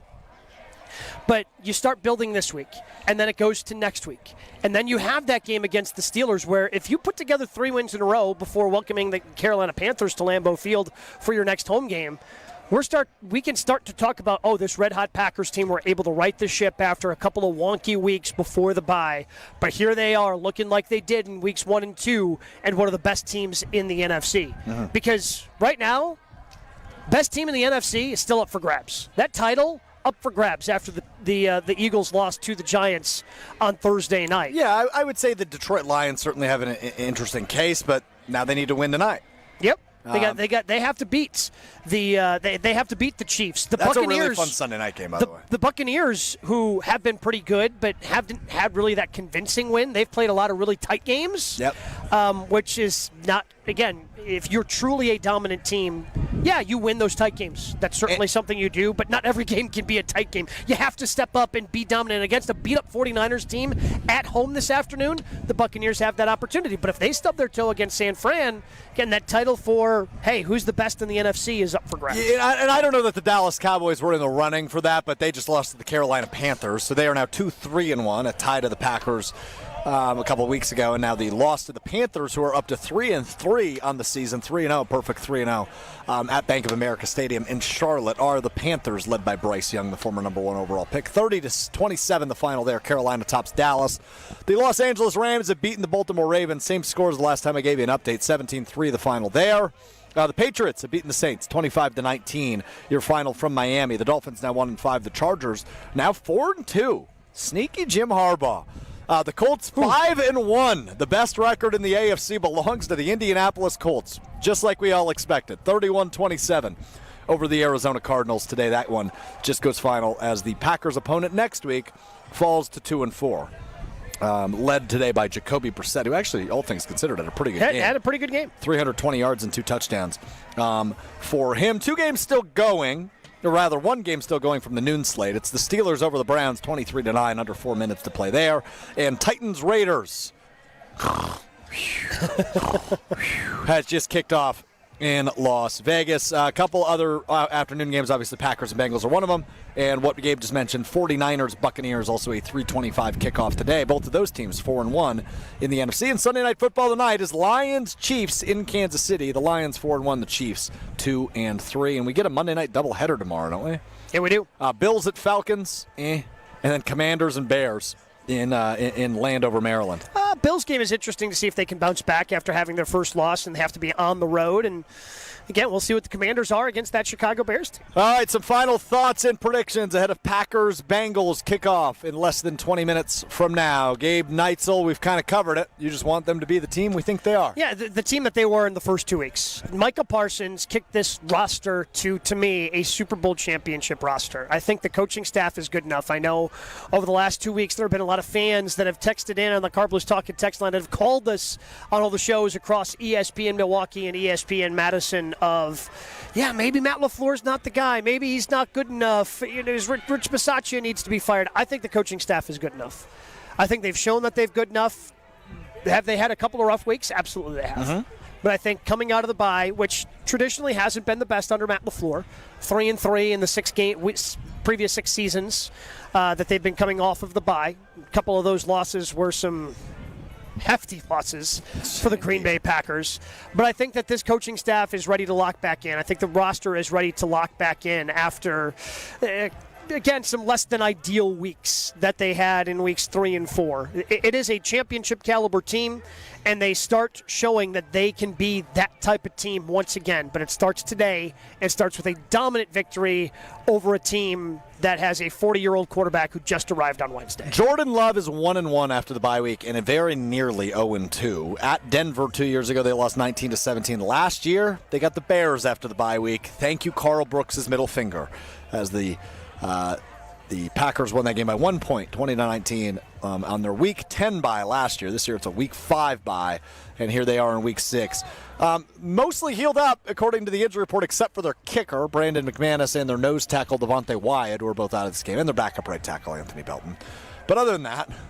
Well, I mean, the Belton injury could be a big injury because they haven't been able to get through a game healthy with their preferred 5. And Belton is one of those guys that you're expecting. I mean, he's offensive lineman number 7 in terms of the depth chart, and you suffer another couple of injuries the way you have in some of these, and it is going to get really interesting really fast, especially with Trey Hendrickson on that other side for the Bengals. So that Belton injury, while, again, right now it doesn't seem like that big of a deal, the way that this offensive line just hasn't been able to finish games, it could be a big deal by the end of the day. Sure could be, but let's hope not. Yeah, I'm hoping not. I want this offensive line because I think this offensive line... I would like to see them get a complete game together. That'd be nice. But this offensive line has, again, it's kind of like we were just talking about with the entire roster. This offensive line, I think, has the potential to be a top 5 offensive line in football. I do think that Zach Tom is one of the best right tackles in football. I think that Elton Jenkins, no matter what position he's at, maybe it's taken him longer to get used to the center position because he wasn't here throughout OTAs as they're trying to figure out the contract situation, and maybe he didn't get enough reps the way the coaching staff wanted him at center, and there have been some issues, certainly. But he's really good. He is a really good football player. Sheed, despite the 17-0 prediction, is a really good left tackle. Yeah, he is. And I think they've got the potential to be a top 5 offensive line in the league. And if they stay healthy and if they can remain healthy together and start building that cohesion amongst each other. We hear Tausch talk about that all the time. I know Blues talked about it on the Homer Hour when he's on with there about just what an advantage it is if you have an offensive line that stays healthy and stays together because they know what each other is going to do. And that just builds confidence for your quarterback, builds confidence for your running back. And I think this offensive line has that potential. We just haven't seen them stay healthy and be able to do that. So I'm hoping they finally stay healthy and everybody's able to finish the game because this offensive line needs to start looking like that so this offense can reach that full potential. Love it. I think you nailed everything you said there. I'm intrigued to see how the defense responds after a rather negative game in Dallas. I'm intrigued to see what the rushing attack looks like offensively. Are you able to get Josh Jacobs going with this offensive line back to, what would we call it, your preferred 5? Yeah, preferred 5. I don't know if I want to call it the ideal 5. It's the Packers' preferred 5. Yes. They've made it clear they might change their mind on that, though. Yeah, and you do throughout the course of the season. But right now, these are your 5 preferred offensive linemen from left to right, being Rasheed Walker, Aaron Banks, Elton Jenkins, Sean Ryan, and Zach Tom. Yeah, I agree with that. So, we'll see. But get Jacobs going. Get Emmanuel Wilson going. Allow the run to open up the pass a little bit like you did so much last year. And maybe it's flipped this year. Maybe we just haven't been able to find the magic recipe. The pass needs to open up the run. But Jacobs is such a workhorse. You just want to see him get going a little bit. But I think Jordan Love can have a field day as long as this offensive line gives him time to drop back and make his reads and ultimately execute against this Cincinnati defense. So we will see. We will see as it's Packers-Bengals a 3:25 kickoff. All right, Gabe, what's your score prediction? I think the Packers end up dominating this game. I think they end up covering 13.5. I'm going to say maybe offensively it takes them a little bit of time to kind of get back into rhythm coming out of the bye, but ultimately they're going to be just fine. I think they win this game 28-14. Okay, I have a very similar score. I have 27-17. However, that's a missed extra point, not a field goal. Okay. I think they score 4 touchdowns. Okay. I think so. You think is it Haversick's fault, or does it get blocked? I think it gets blocked. Okay. I think we see it again, and then that outrage is only going to be louder tomorrow and tonight after the game. But ultimately, I think the Packers get out of here with a win, and you walk away impressed about both sides of the football. You feel better about both sides of the football. That could very likely be a backdoor cover like it was last week for Cincinnati against Detroit, where they kind of start rolling late and they add on a touchdown to make it a little bit closer than the game actually was. The Packers are the better team in this game. They should show why they're the better team in this game, and ultimately I think they do show why they're the better team in this game as Jordan Love and the offense gets rolling. Micah Parsons, Rashawn Gary, Lucas Van Ness and company get after the quarterback a little bit, and they allow the Packers to win this one. 27-17 my score prediction for this one, which means the Packers do not cover. Yeah, that's a big number to cover. I think they got that opportunity at home. I'm just hoping Lambeau is ready to be rocking and ready to go, because as much as at times it feels like there's a civil war nature between the green and the gold package in terms of the ticket. Yeah. We had one of those. We had one of each, and both were ready to go for weeks 1 and 2. I hope that we get back to Lambeau Field being a true home field advantage, and it starts by having a rabid fan base inside the crowd, inside the stadium, and that crowd just has to be like it was in weeks 1 and 2 to try to help get this team, kick them to that next gear, get them to that next level. Remember the whole Get Loud Lambeau push a couple years ago? Jeez, they've done so many things, man. Get loud, Lambeau! Whether it was like that ship horn that was really close to the Viking horn. You remember that from 2019? I want to say that was that was just a preseason only thing that didn't get. That got shut down real quick. Got shut down real quick, and everyone's like, kind of sounds like the Viking horn. Yep. Never mind. We never did that. Remember the G-Force of the 2010s? Of course. The G-Force. Again, hopefully they had a catchy song for the G-Force. They did. Yeah, they used to play it. But hopefully this crowd just continues to be as passionate as they were about the Packers through weeks 1 and 2. And if they are, it's going to be a true home field advantage. And maybe we can get to a point where we're looking at this as a place that nobody wants to come and play this team, especially with Micah Parsons on the defense. Well, 3-0 start at home would certainly lead you in that direction. A big thanks to everybody who joined us today. Jason Wilde, Steve Scaffidi, Rob Demovsky. A big thanks to our producers across the board. I only know Will Summers, so apologies to the other ones who are working hard with us on a Sunday. Bad by me. That's bad on me. You could have just not mentioned anybody's name, and then you wouldn't have pointed out. Yeah, but I was already down the hole. Will, do you know who's producing on other stations? Owen Dimple in Madison. Very good. Owen Dimple. Shout out to you, Owen. Thank you for hanging with us on a Sunday afternoon. And a big thanks to Gabe Neitzel for dealing with me on a tired Sunday. On a Brewers hangover Sunday. Yes. Brewers fever is real. Brewers fever is real. But so is Packers fever. Here they go against the Cincinnati Bengals in Week 6. Homer, Mark Tauscher, Gary Ellerson, Jason Wilde have you immediately following the final whistle right here on these stations and on YouTube at ESPN Milwaukee, at ESPN Madison for Green Bay game night, which begins right after the final whistle. Win or lose, reaction will be had, and I'm sure we'll overreact to something. That will be the case. Go, Pack. Go enjoy the game. Those guys will be talking to you tomorrow, and we'll talk to you tomorrow during our normal lineup on a Brewers and Packers, hopefully, victory Monday. That's tomorrow. This has been Green Bay Game Day. Oh, no. There's only seltzer left, and it's passionberry almond fruit. Who comes up with these?